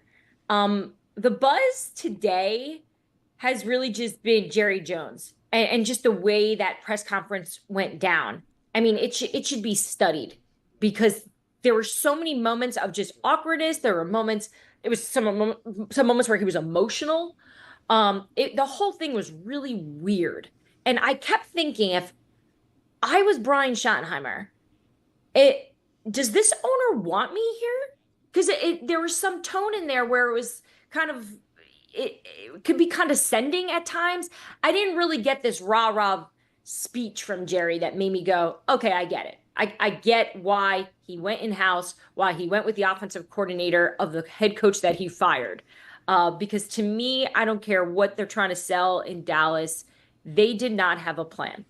They did not think that this was going to fall apart with Mike McCarthy and that the two sides would go in different directions and that they would be on the market for a head coach. They were not prepared. Diana, it is so weird. I don't know. Tell me if I have this wrong because Lord knows plenty of people talk about the Dallas Cowboys enough. The idea that the Cowboys would have that season and that Mike McCarthy, I don't know how honest he is, talking about like how bothersome it is to be run poorly. But for Mike McCarthy to have his choice of whether or not he went back to work after that season, or for them to be surprised by Mike McCarthy turning them down, like what is being said about how dysfunctional this 80-year-old man bloated on power is running that franchise because he's in charge. Mike McCarthy very much worked for Jerry Jones, and Jerry Jones, no matter how systemic we think these things are, Jerry Jones is the final call on all things, and his hands are on everything. Here's something I've learned over the last few weeks about how organizations see themselves. They do not see themselves the way we can see them and criticize. They think everybody wants to be associated with them, including the Jets do. Everyone has this lack of self-awareness because they know there's only 32 of these. They know guys are willing to do whatever it takes. Look at Liam Cohen's situation. And by the way, I don't even know where I fall in terms of whether or not I think the way he handled his business was professional or not. This is a cutthroat industry, and you only get a few opportunities. Guys, Bobby Slowick was getting head coach opening opportunities, and he was fired from the Houston Texans last week. Lou Anarumo was the sweetheart of the league after the Bengals went to the Super Bowl, and now he's the Colts defensive coordinator, barely. And I say barely because he had a couple options, but I just think that owners know how hard it is for these coaches to get these jobs, that they simply look at it that way of, you're not good. Mike McCarthy, you're not walking. I'm going to offer you a situation, a deal that's maybe not great, but you have no other options. And I think Mike McCarthy looked at the situation and was like, nah, I don't want to deal with this anymore. I don't want, it's not worth it to me at this point. And so now, he's up for the New Orleans Saints head coaching job. He obviously had some flirting there with the Chicago Bears. So there's a market for Mike McCarthy. And I think Jerry Jones always will believe that there's a market for the Dallas Cowboys. The Philadelphia Eagles are in the Super Bowl, and we want answers to just one question. How obnoxious has your husband been since? He's been great, actually. It hasn't been too much. We have a little issue just in our marriage where Kevin can't ever just do anything in silence. He always has a podcast playing. Right. And so I definitely have heard way more Philadelphia podcasts. So he's the type, like, after they win, he wants to listen to more and more. It's not like when they lose, he doesn't want to watch anything, doesn't want to listen to anything. The more they win, does he listen to yours? Does he listen to yours? Yes, he does. He does. So he gets up around 4. So he usually listens. We drop our show on Tuesday morning and Friday morning. So he listens to that first, but then he'll rip through Russillo's, he'll rip through Birds with Friends, Shio Kapata. I don't even know what they're called. I just know that it's all Eagles talk. But yeah, no, he's been good. But what is his appraisal of your podcast? Because it's very popular, and if he's comparing information, he's not just running around. He's trying to get more informed, right? It's not just celebrating the win. He also wants every dollop of information that he can get. So how does he rank you among the things that he's listening to?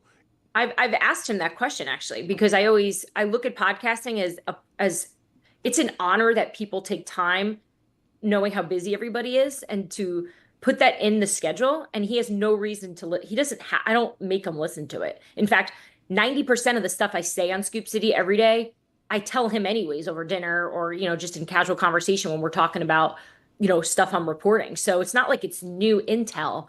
I don't know. He must like it. He listens to it. I think there's moments where he wants me to go harder because he knows how much I know about stuff, and I have to hold back because you guys understand the relationships in journalism and trying to protect the people that are giving me this information. So that's really the only stuff he picks on me for. He does get a little sensitive when I criticize some of Jalen's passing game. Like he thinks I go a little too hard. But this last show, I apologized to Nick Sirianni. I looked dead into the camera, picked the mic up right to my mouth, and I said, Nick Sirianni, I thought you stunk as a coach at the start of the season. You were stinky. I thought you were getting fired. I thought you lacked emotional intelligence. I thought he lacked horrible game management. He kind of just seemed like a kid that had the head coaching job, and Howie Roseman was smart enough to give him a bunch of adults around him like Vic Fangio and Kellen Moore. But somehow Nick Sirianni has figured out to stay out of the way. So I owe him a really big apology. But you also told us before anyone else was saying it, when they started the season slow, you told us that you knew them to be one of the good teams playing. I want to ask you this question before the Super Bowl. I don't know how you feel about this. I believe the Eagles are so loaded and at offensive line that in terms of where you'd rank Jalen Hurts on the offense, good at his job, where does he rank number 1 to number 11 on that offense, just good at his job? Jalen Hurts is 10, 9, 8, 7, 6, 5? Like where, because of what Lane Johnson is, for example. Lane Johnson is better at that job than anyone is at that job. He's probably number 1. Yes. Right. Yeah, Lane's number 1 at his job, for sure. Saquon Barkley is number 1. A.J. Brown is number 1. I'd say Jalen's 3. I think the version of Jalen we just saw, that to me, if he can just continue to do that. And we saw him do this on the big stage the last time they went to the Super Bowl. If you guys remember, he was fantastic the last time they went. I had some concerns, though, about his ability to really find those receivers. We saw it. A.J. Brown's reading a book on the sideline because of how frustrated he was in the passing game. So I just think the fact that he was let loose a little bit, and I think Nick Sirianni or Kellen Moore was able to come up with a game plan to sort of take that pressure off Jalen and let them just let loose a little, which is really my bigger concern for them playing the Chiefs. Because I think if any team plays loose in these moments, in the bigger moments, it's the Kansas City Chiefs. I feel like they lean into it. So that's really my concern headed into the Super Bowl for the Philadelphia Eagles. Diana, thank you for being on with us. We will punctuate this segment by being unfair to the Jets and Aaron Glenn.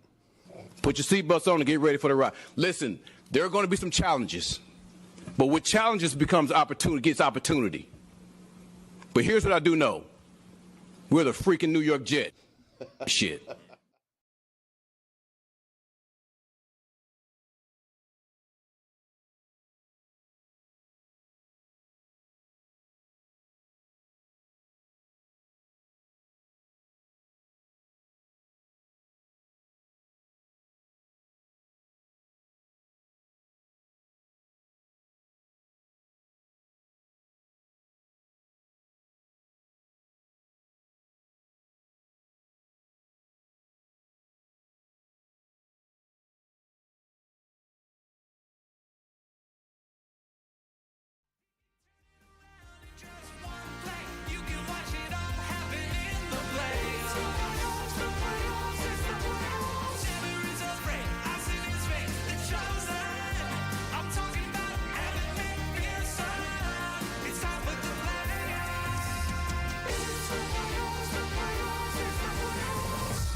Evan McPherson? The GOAT? He's a kicker. I mean, Tom Brady's bed's still warm. Tom Brady just left. You're the greatest of all time. You're the greatest of all time. He's beautiful in every way. It's out of control. He throws the ball most accurately and won 7 rings. So good at quarterbacking, he's meant to outdecade teams.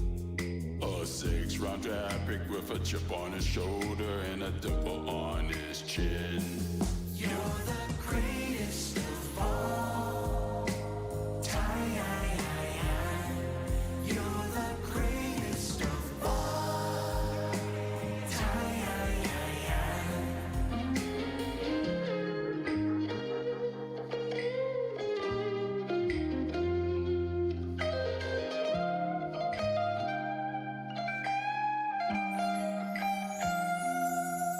He broke so many records and reached unattainable goals. I said he was done 10 years ago when he shoved it down my throat. He played the Jets twice a year and always ripped out their souls. And just like that, he left us all wanting more. He's a certified GOAT. You're the greatest of all time. You're the greatest of all time. You're the greatest of all. The greatest of all time. You're the greatest The greatest of all time.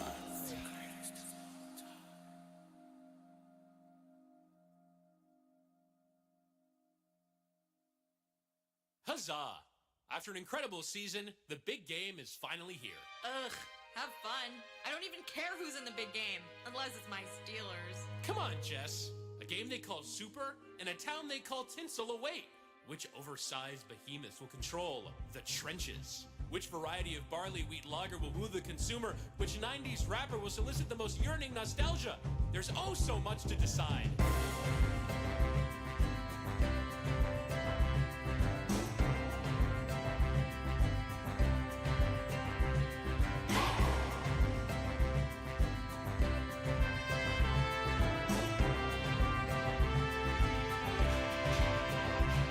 A game so big, one can only dream of the brightest light shining on your team.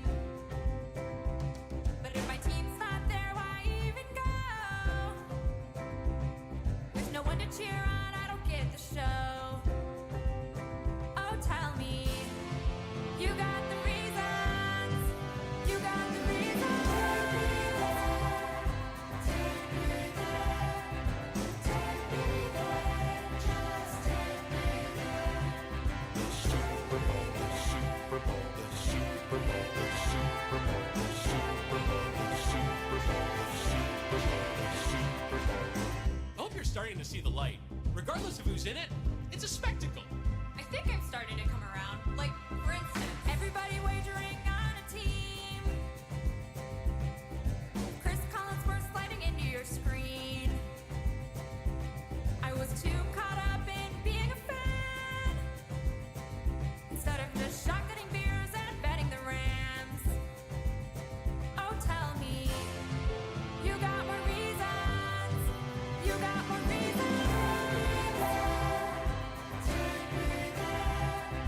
Take me there. Just take me there. The Super Bowl, the Super Bowl, the Super Bowl, the Super Bowl, the Super Bowl, the Super Bowl, the Super Bowl, the Super Bowl.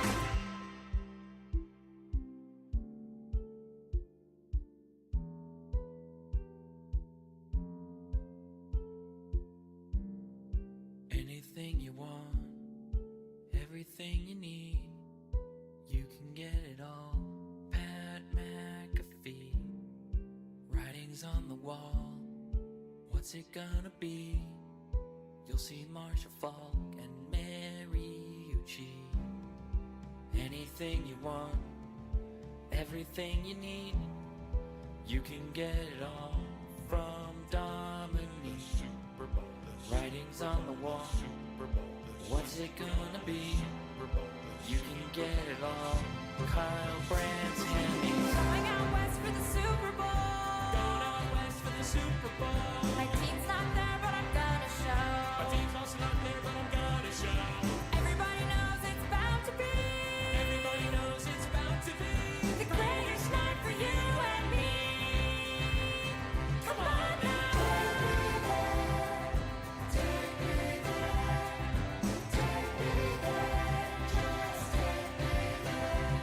The Super Bowl, the Super Bowl, the Super Bowl, the Super Bowl, the Super Bowl, the Super Bowl, the Super Bowl, the Super Bowl.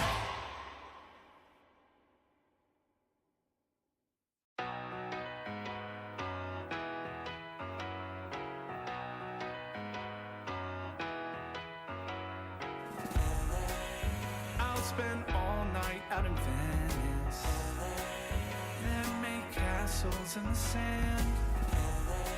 Santa Monica's calling, but I'm here to cover the Rams. I'll stay in and avoid chateaus. If I booze, then I'm on Skid Row.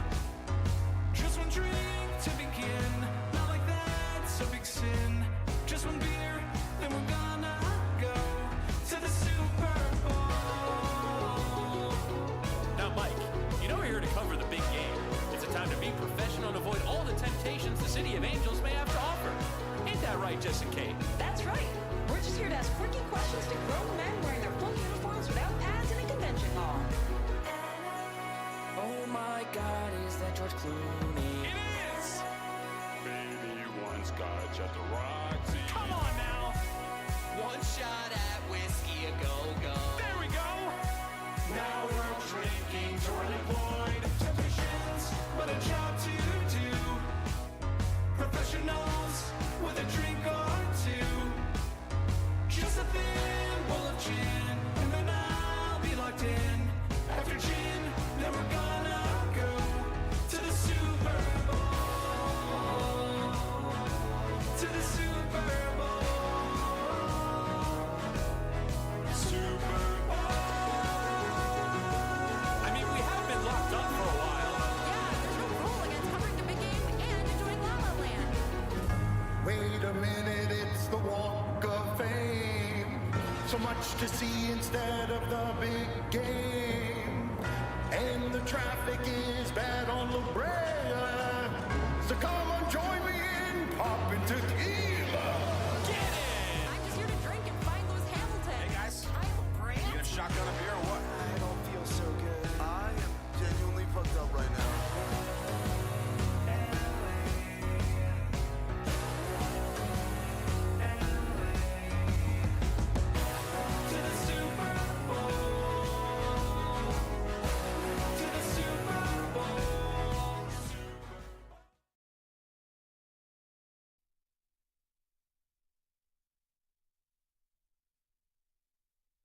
This episode of the Dan Le Batard Show with Stugotz is presented by Venmo. We really appreciate our sponsors around here, especially over the last 4 years, because they have, in the podcast industry, a pretty crappy space. So many people involved, so many people not knowing how to make a business of it. Our sponsors have made us a hugely vibrant thing in the industry. So I will thank Venmo for its support, and I will ask again, Cody and Stugotz, in a way meant to shame them, if they have Venmo on their phone and if they're ready to pay fines, because Venmo, a sponsor that supports us, Right. has been added to this segment and the return of the fine bucket, because you guys are to respect the sponsors, because the sponsors respect us by supporting us with an audience that appreciates the amount of content we make every day. So I know I'm not Iron Fist guy. I can't get anyone to wear a costume, wear a grid of death punishment. I'm going to cancel grid of death, and you guys are going to be happy, and we're not going to be able to have the sponsor because we're just going to get rewarded for people not doing things. I'm all caught up. I mean, Yeah, me too. yeah. I think so, too. So the general rebellion around here, it needs to stop in the face of sponsors that are more supportive than any we have ever had. And you still don't have your Venmo? No, I do. Yeah, it's installed in my phone. You know how to do it? Of course. I got them set it's up. easy. No, Greg knows Good how to to go. do it. Yeah, It's yeah. easy. No, it's all taken care of. Don't worry about me. you owe money from previous fines you have not paid, and it is still owed. But the thing is that those aren't legally retroactive. Yeah, I think it only starts Everything once you've moves forward downloaded from here. Venmo. That is fair, Yeah. right. It all starts when you install Venmo in your machine. Yeah, in your machine. Right. You're getting to it, huh? It's done. It's done. Moving forward, they all count. You know, it was a loose end that I tied up. Yeah, coming out It's all day, taken you know what I care mean? Exactly. It's a gacky, I mean. Are you doubting whether or not we paid our Venmo fines? I paid one yesterday, $2. I labeled it London Fletcher. I mean, you did. You gave it. Because Venmo makes it easy. You can label every transaction. Yeah, right there, right. $2. Yeah. So I want to offer by way of apology. It's one of the dangers of doing this live. I'll take it. We had a good joke set up at the end of the last segment. It was right there. All it required was a clean edit. Yeah. And we stumbled and fell down on our face. I want to say we will do better, but we will not. Huh. It could have been a good joke, though. Right. It was right there for us. We should strive for better, though. The Jets make it very easy, Stugotz. These losers giving press conferences make it very easy.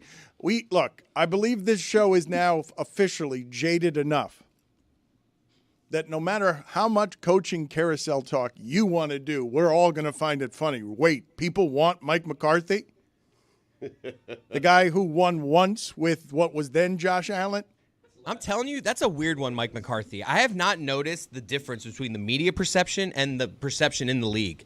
He's not thought of as this bumbling joke that we think of him as in the media. The players love That's him. What I mean. Yes. Usually, I feel like the league and the media are generally on the same page with coaches. There's a disconnect with Mike McCarthy, and I'm not sure what it is. What's left with him? Like New Orleans, right?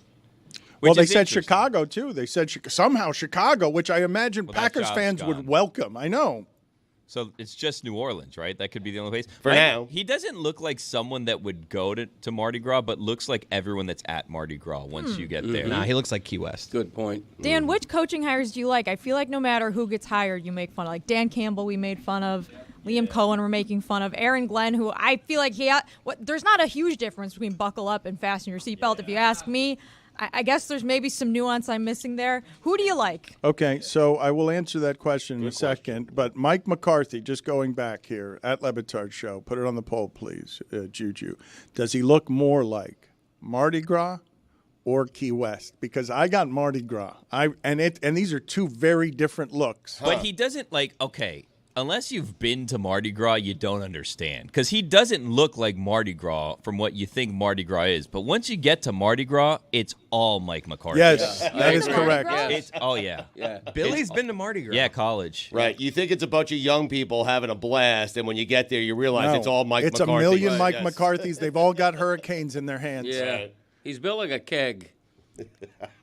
A pink, fleshy keg. Right. And I think Mardi Gras runs away with this because he's got beads around his neck and he is careening from pub to pub. Everything you guys are describing is also Key West. That's correct. These might be the same places. That is you But are a different look. But I don't think there's any like false right. pretenses when you go to Key West. Like Mardi Gras, you're tricked into going thinking it's something else. Listen, if you're a teenage boy growing up, you say, "Oh my God, Mardi Gras, the promised land.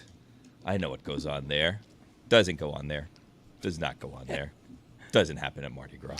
I disagree. I disagree because I was there with Greg Cody once, and he woke up in a hotel room and he had mashed potatoes in his hair after his friend Tom Jordan had dragged him out of a dungeon where he'd had rip-roaring fun that he can't remember. But that's the thing is, as a teenager, I didn't grow up thinking I'd run into Greg Cody and Tom Jordan with mashed potatoes in their hair. There you Tom, go. Tom Jordan looks exactly like Mike McCarthy. TJ. That's Tom, just a thick human being. But can we talk for a second? Because Jessica's criticism is fair because I yawn through all of the coaching hires. Yes, I assume that Ben Johnson will be very good as a coach because the game has been overrun by the McDanielses and the McVays. And so if you tell me that that's what he is, okay. And if you tell me that somebody else has hired a 28-year-old offensive coordinator now because that's how we're doing it, I'm like, yeah, we're probably making them younger than we ever have, and they're a lot different than Mike McCarthy. But my whole thing about coaching hires over the last 20 years is we've seen enough of them in this town with the Dolphins and Hurricanes where guys win the press conference. Crushed the press conference. Al Golden crushed the press conference and has spent the rest of his life trying to get back, and now he's a defensive coordinator because largely these guys come in, leadership is difficult, and I don't happen to believe that many of them can bring just some sort of culture of I can do this better than the other guy can, and now we're where the nerds are on, no, this is all computers now, and taking advantage of tight windows, and it's going to be 30-year-olds throwing to Puka Nacua in space. You know what I mean? That's what the fight's going to be. Not Mike McCarthy, not Saquon Barkley running the ball all over the place. I'm just saying the Jets are a dumpster fire, and everything they do is probably wrong. But we're being very preemptively mean about a coach who was a great player, had a good track record as a coordinator, and now is being promoted to a head coach who Stugotz already is he wants to retire. He's only 52. He's not like some ancient old man. He might be a good coach. I don't know. The best proof that these press conferences mean nothing, Nick Sirianni famously had a terrible introduction. Oh, my God. It was so bad. We mocked him for weeks. God. Yes. And look at him now. You didn't stop mocking him until literally weeks ago, though. But it's a crapshoot, right? Like we yawned at Dan Quinn. We yawned when Kevin O'Connell was hired as the Vikings head coach. He's now one of the best head coaches in the NFL. I mean, it's all a crapshoot. We have no idea if any of these guys are going to be good, including Ben Johnson. Right. I mean, Dan Campbell, who turned out to be pretty good, was an interim coach with the Dolphins. They didn't even hire him. That was an epic press conference, though. Eat your kneecaps. Oh, yeah. Yeah. No, that's classic. But all of this stuff is interesting to me, right?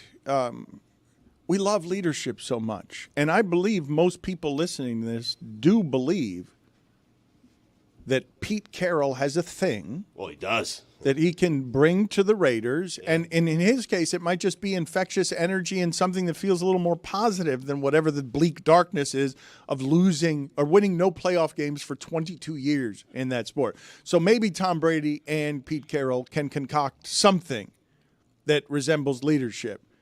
But so many of these people, like Urban Meyer, come in with a plan and the assumption that they can do something that will impact an environment, and then there are professional problems everywhere.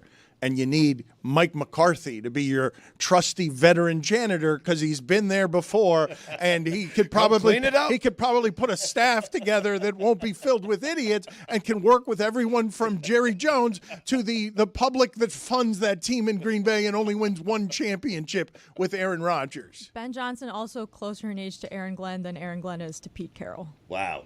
Huh. I like the idea of McCarthy showing up to his next job with a mop. Yeah, he should. I mean, you guys do think it's funny, right? That at the top of the food chain in leadership, in the most valuable business that there is in American sports, that McCarthy would turn down Jerry Jones? What did you see from the Cowboys this year that made you think they belonged in the game we just saw with two of their division rivals that are better and younger? Like, what proof did you not see that they are galaxies away? I mean, they had 3 12-win seasons before this season. And on McCarthy's watch, he fails, and Jerry Jones wasn't going to let him go when the American public had fired him before Thanksgiving. Mm-hmm. They were losing home games by 20 points in the most expensive stadium in America. I think it's ridiculous for you guys to think that Jerry Jones doesn't have a plan here. This is a brilliant guy, a very smart business guy. And yes, he wants and probably has too much control over the football team that he owns. But Jerry Jones, I think, probably has a plan because this hire is so outlandish and so out of left field. This is not Mike McCarthy. This is not, Bill Parcells. This is a guy who has no head coaching experience, and it leads me to believe he's a bridge.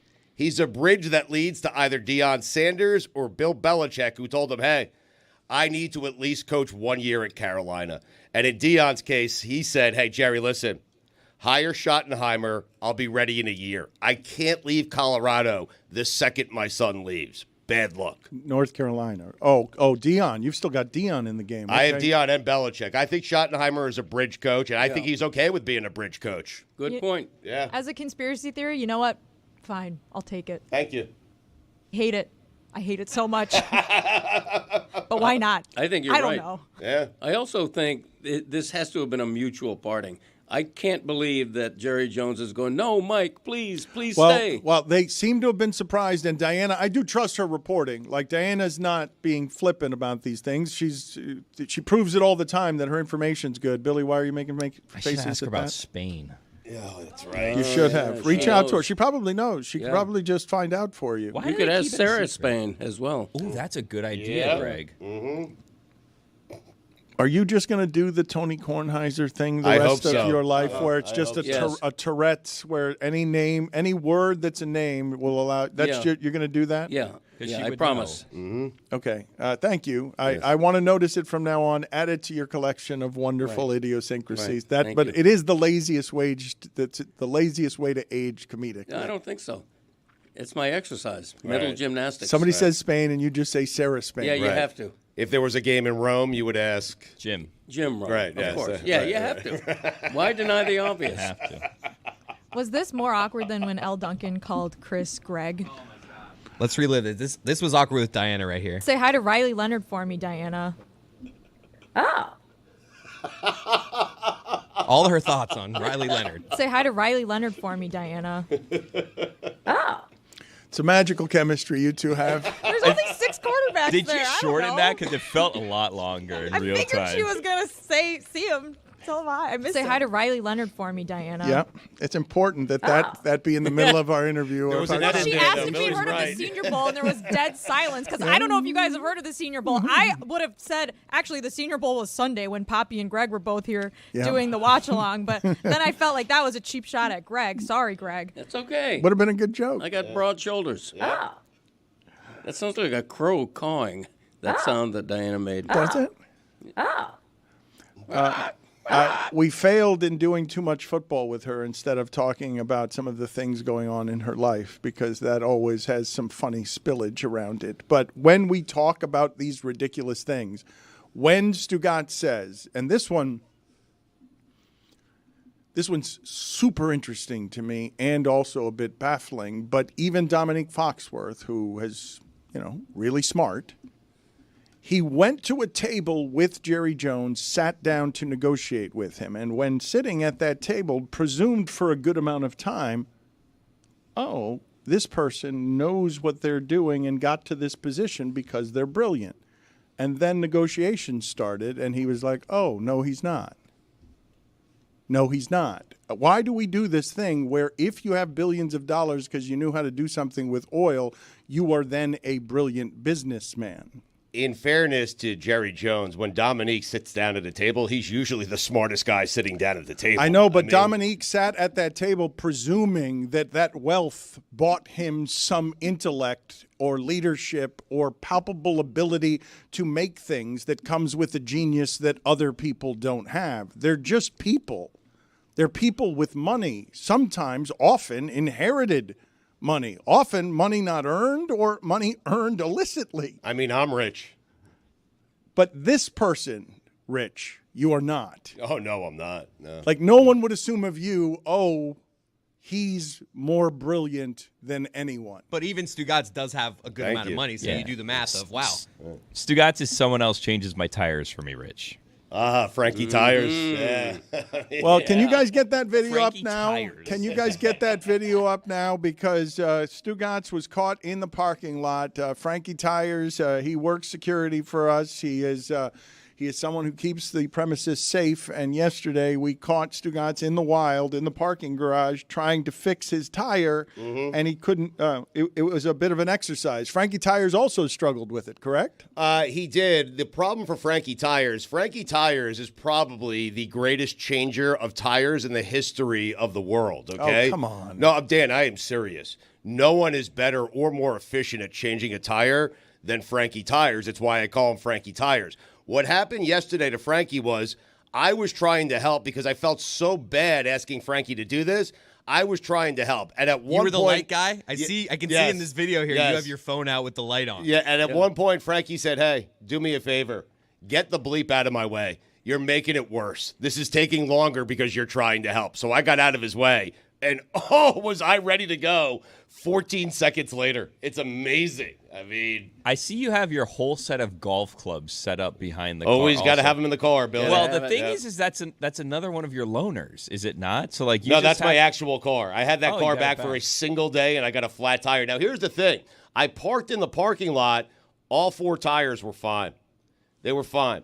There's only one person who parks next to me, and that is Dan. And I'm wondering if Dan somehow bumped into me, maybe slashed my tire. I don't know, because the tire was fine when I walked in and flat when I walked in. The old accidental slashing of tires. No, it could happen. I did see Dan with an ice pick yesterday. Or on purpose? Like what? Oh, not on purpose. Well, so maybe. what do you have me doing? You have me scraping your car? Side swipe, something. You did something. Just of the tire? Yeah, maybe you threw a nail out. I don't know. Check the security cameras. Right. Yeah. I think Dan has ordered the security cameras whitewashed for all of yesterday. I wonder why. Ice pick over here. That's what they used to call him. Frankie Tires and Ice Pick. Yeah. Danny Ice Picks. Yes. Is that true? Did you slash his tires, Dan? Did you? I thought about it. He didn't deny it. How would I slash a tire? That's What what we're weapon do you have me having in my car to slash a tire? You're Danny Tires. I mean, What do you No, have? he's not. He's Danny Ice Picks. Keep up. So an ice pick? An ice pick? Mm-hmm. You have okay. It is cold out there. Your cigar cutter. I don't think. Ooh, yeah. Could you put out your cigar butt in the tire and melt it? Yeah, he could No, burn a hole in the I think you tire. guys underestimate. First of all, Stugotz has a good car, and his loaners are good, and his tires are good. There are Not great. There are no cheap tires on what it is that Stugotz is driving around. And no, put it on the poll, Juju. Can you flatten a tire with a cigar? I think you can. Maybe you had Elise do it. You think I can flatten a car tire with a cigar? It sounds like you've tried it before. Yeah. Have you tried it The before? visual of Elise out there doing it for you is funny. Wouldn't you That's guys? only on Wednesdays. Wouldn't you guys imagine that the weapon to take out a tire, to flatten a tire that isn't just, letting the air out of the tire? Rambo's machete. Yeah. No, but what is the weapon that you imagine I would have to have in my car to do that? I think this is harder than you guys believe it is. If you're accusing me of shivving Stugotz's tire in an act of rage, or whatever the act is, I don't know what Well, the so act you is, just to make his life even more difficult You than it just already is. Let the air out then? What was the damage to the tires? Did you get it fixed? I mean, yeah, I brought it in. I have a loaner. I'll pick up the Again? For a spare tire, you have a loaner? Billy, I said I just picked up my car. It was being serviced, and I got a flat on the way down here. I mean, not on the way down here. Somehow, magically, I got a flat because of Dan while we were doing the show yesterday. I just imagine you show up there, and they're like, all right, we'll be like an hour, and you're like, no, give me a loaner. I'll be back tomorrow. I'm starting to think you did this to your own tire just to get a loaner again. Because, you've had your car for one day the past, 6 months. Right. I missed the loaner. Do you know why? It was a nice loaner. Why did it get flat? Did you see a nail in the That's what I'm thread or asking. something? What was the damage? Nothing. Mysterious. We couldn't find it. Yeah. All right. We will conduct an investigation with Frankie Tires. We will report whatever it is that we find there. I also want to say, in keeping with thanking our sponsors, long-time sponsor, 1-800-Flowers.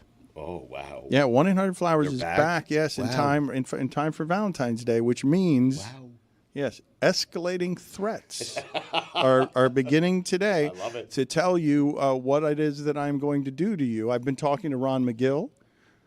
About what kind of creatures I can have at my disposal. If you do not buy 1-800-Flowers, like the infestations I could unleash upon your home. Right. You could slash someone's tires. That's just starting, though, right? Like that's the early rounds of threatening, right? Like I think that, you know where this is going to escalate to? More heat talk? Yes. No. More politics. No. More politics. Yes. Buy flowers. That's what's going to Please, happen. audience. Yes. What is going to happen is it will escalate in I'm just doing a political show for 3 months. Please, nobody wants this audience. I know. Please. I know. It's this Valentine's Day. 1-800-Flowers.com has you covered. Order early and score huge savings like double the roses for free. And now, act now. Visit 1-800-Flowers.com/Dan. I'm just telling you that we're just getting started, and help us with the /Dan there, because we want to show 1-800-Flowers, and we want to show all our sponsors that when you listen to this show, you're uncommonly loyal. And also, I've got an assortment of threats that I'm going to unleash upon you and your family. You love a good slash. I mean, it's just getting started with the ice pick to the tires. I tried the cigar; it went out. So buy the flowers, not for your wife, your significant other. Buy them for us. Okay? No, you don't. Yes. Well, just to avoid these conversations. Yes. Buy them for us, but don't send them here. You don't have to. No. We're good. But support 1-800-Flowers because they're back as a sponsor, and we are grateful for the people who sponsor us. As I go back on Mike McCarthy, though, because what Chris Cody is saying is, I think, pretty interesting. Like, if we're most valuable franchise in sports, we overvalue these general people who are managers, and in that case, Mike McCarthy was bringing championship pedigree while being what we all think is an administrative assistant to Jerry Jones. And then embarrassing home losses, like by 20 points all the time, just didn't play a meaningful game. Dak Prescott got hurt. Obviously, that's part of it, but Mike McCarthy doesn't want to work there anymore. When we do this stuff with the leaders, and we all saw in Dan Campbell when he was here, we all spent time laughing at that. Yep. Is the leader's job to bring the rah-rah and then just the coordinators who are outsmarting you? Because one of the interesting things that came from the reporting after Bills Chiefs is that they were talking in the reporting. They were talking to the Bills Center. And I want to read this to you because it's the difference between the Super Bowl and not. So Osiris Torrance, it's a great name. It is. Osiris for a center. Oh, so this good. This is he's talking about the blitz. He's talking about the last play on 4th and 5 for the Bills and what it is they were disguising. Mike Ryan called it satanic yesterday. He's like, they set it up, is what Torrance says. Quote, they set it up. It was like they were waiting to get in that situation all game to bring that one pressure. Yeah. That the whole game they were dropping out of that, and they were showing it and dropping out of it, and the Bills made the call. It's like the best strategists would bait you in on a fishing line to try and get you in, just like, I'm going to keep doing this and doing this and doing this. And when the game, it gets unpredictable and it becomes, they've won 17 straight by this much, more than any team in the history of the sport.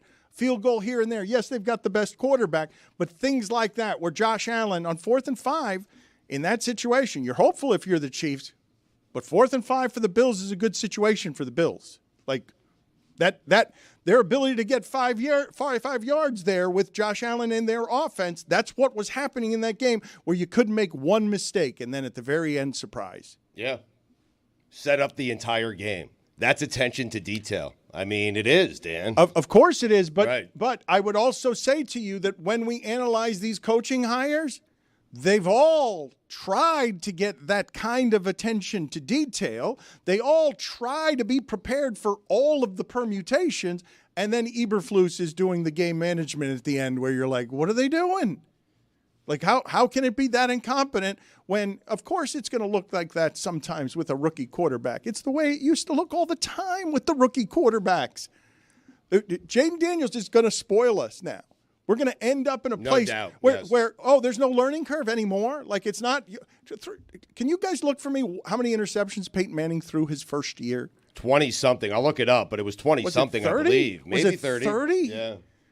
Like, it's what it used to be, and we're making the hardest position in sports harder than it's ever been. We're making it for people we're asking to play younger than they have or quicker than they have, and then we entrust their futures to a Dan Campbell who the media can't decide whether he knows what he's doing or not until he's 14-3. Right, but I think the important thing for the head coach as it relates to attention to detail is having great coordinators around him, guys who could potentially be head coaches or have been head coaches.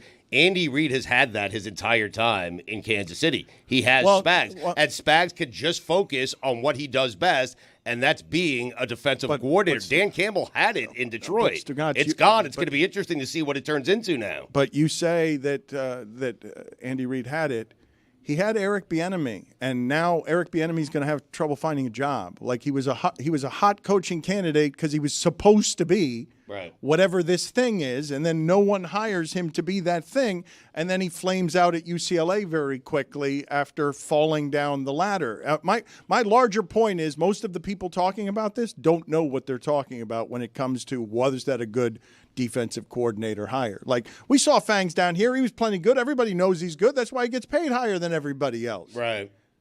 Like, if your name is Fangs or Spags, you can feel pretty good about that hire. Mm-hmm. I mean, you can. It's a lot of it's the name. Yeah. Need a nickname, apparently. Wink Martindale. Yeah. Frankly, Mike McCarthy is a football head coach name. You're right. You know, the new Jacksonville Coach McCarthy. The new Jacksonville coach, not so much. Not a name. Yeah, I can't get behind that name. No. Wait a minute. Names? Oh, names matter. Names matter. Names matter. Liam Cohen, you can't get behind? No. Sounds like a physicist. Yeah, not as my football coach. Dan Campbell, you can get behind. Oh, Of course, yeah. but we mocked it anyway. Dan the man. That guy. But Dan Campbell, if he looks different, doesn't hit his that's actually not a great name. We just think it is because of how he looks. Yeah, he's a Bill Cowher. He's a young Bill Cowher in appearance. Liam Cohen looks like Mardi Gras, right, Billy? He looks like the South Alabama student that goes down there for the weekend. Yeah, an out-of-towner in town for a good time. Mardi Gras. What is the best of the coaching names? Because I think there's a Lombardi. Wink Martindale is great. Lombardi, I think there's a 3-syllable count here, McCarthy.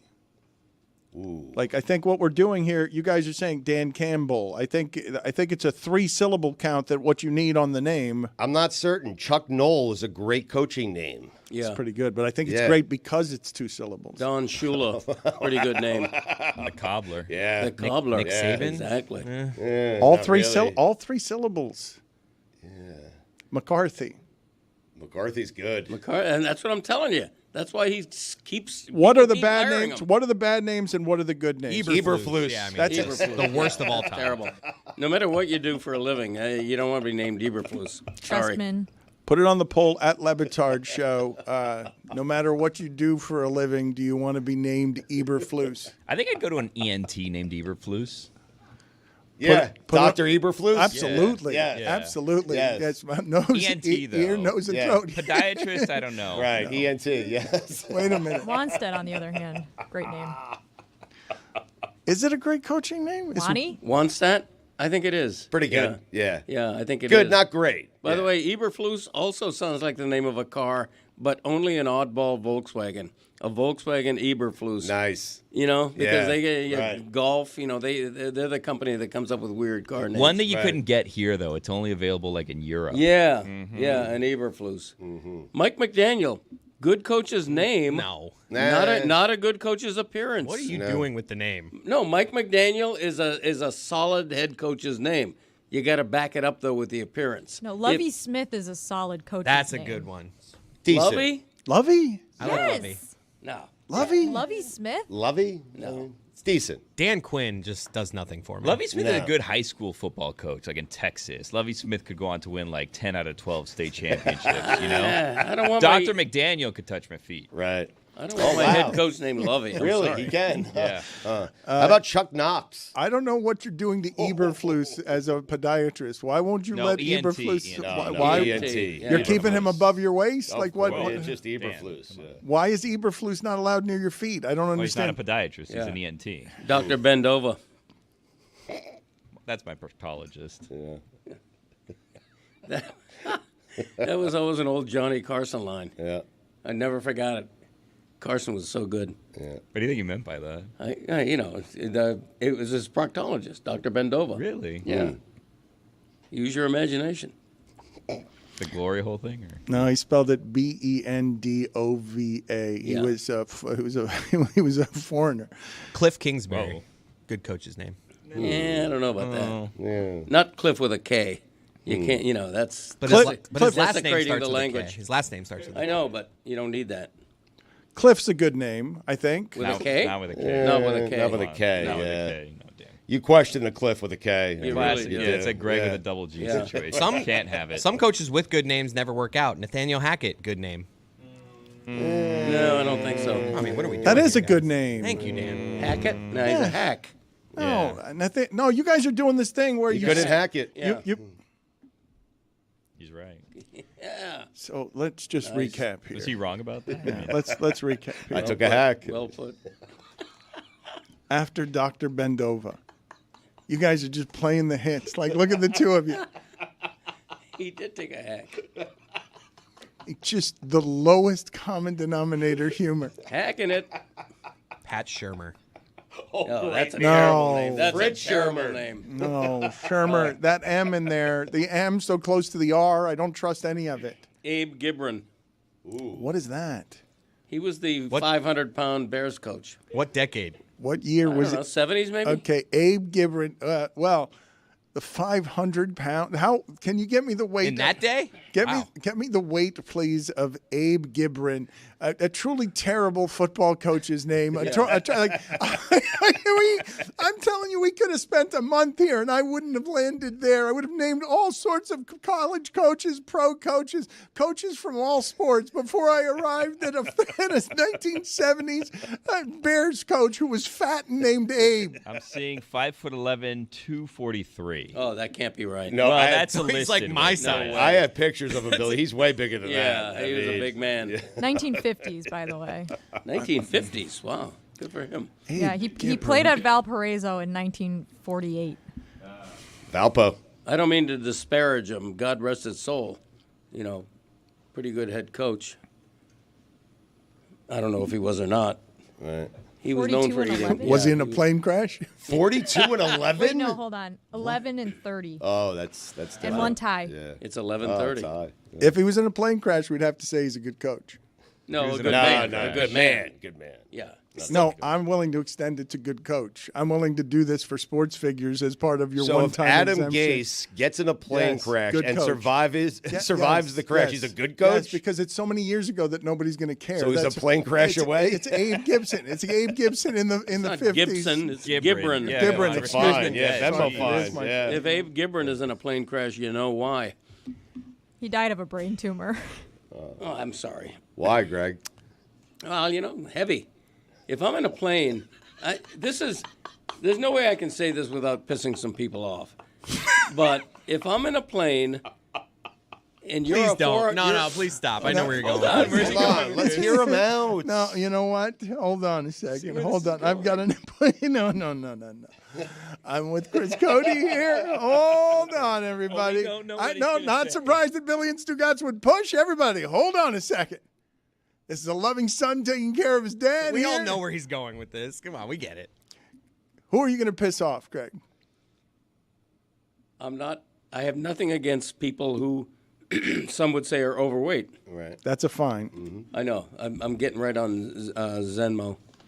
Venmo. Right. He'll pay his when you pay yours. I'm paying it right now. I'm Okay. paying it right now. You're so let's paying see. my fine for let's me? See. No, I'm paying mine. So go ahead. Let's say you pay right now. I'm paying right now. Get yours right now. My phone is turned off. Here it 'cause is. you're- Here we you go always- again. you Well, no, always yell at here me we go when- again. And you're in mid-thought. Go ahead. Yeah. Right. No, I don't want to make fun of anybody, but it's a fact that if a 500-pound man is walking down my aisle in a plane, followed by another couple of really heavy people, it worries me. Only on because- Southwest. That's a fact that it worries you. Yeah, because you do have to even the weight out left and right On a plane? No, They're his it's facts. I mean- absolutely true.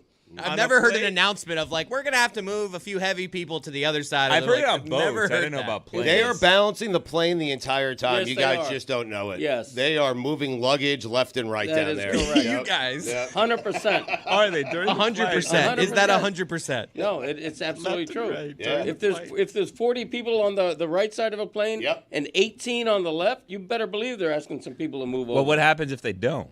Well, you got to do what you got to do. Mm-hmm. Put it on the poll, Jude.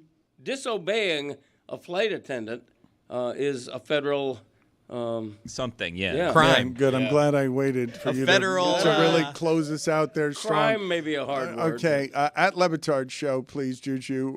When there are 40 people on one side of the plane, are they going to allow 18 others to be on the other side? No. Put the, Chris's 30 and instincts 30. were right. We should have quit while we were I ahead. will allow. I've paid my fine. Get your phone. I'm not going to keep asking you guys, okay, on behalf of the sponsors to respect the sponsors. London Fletcher.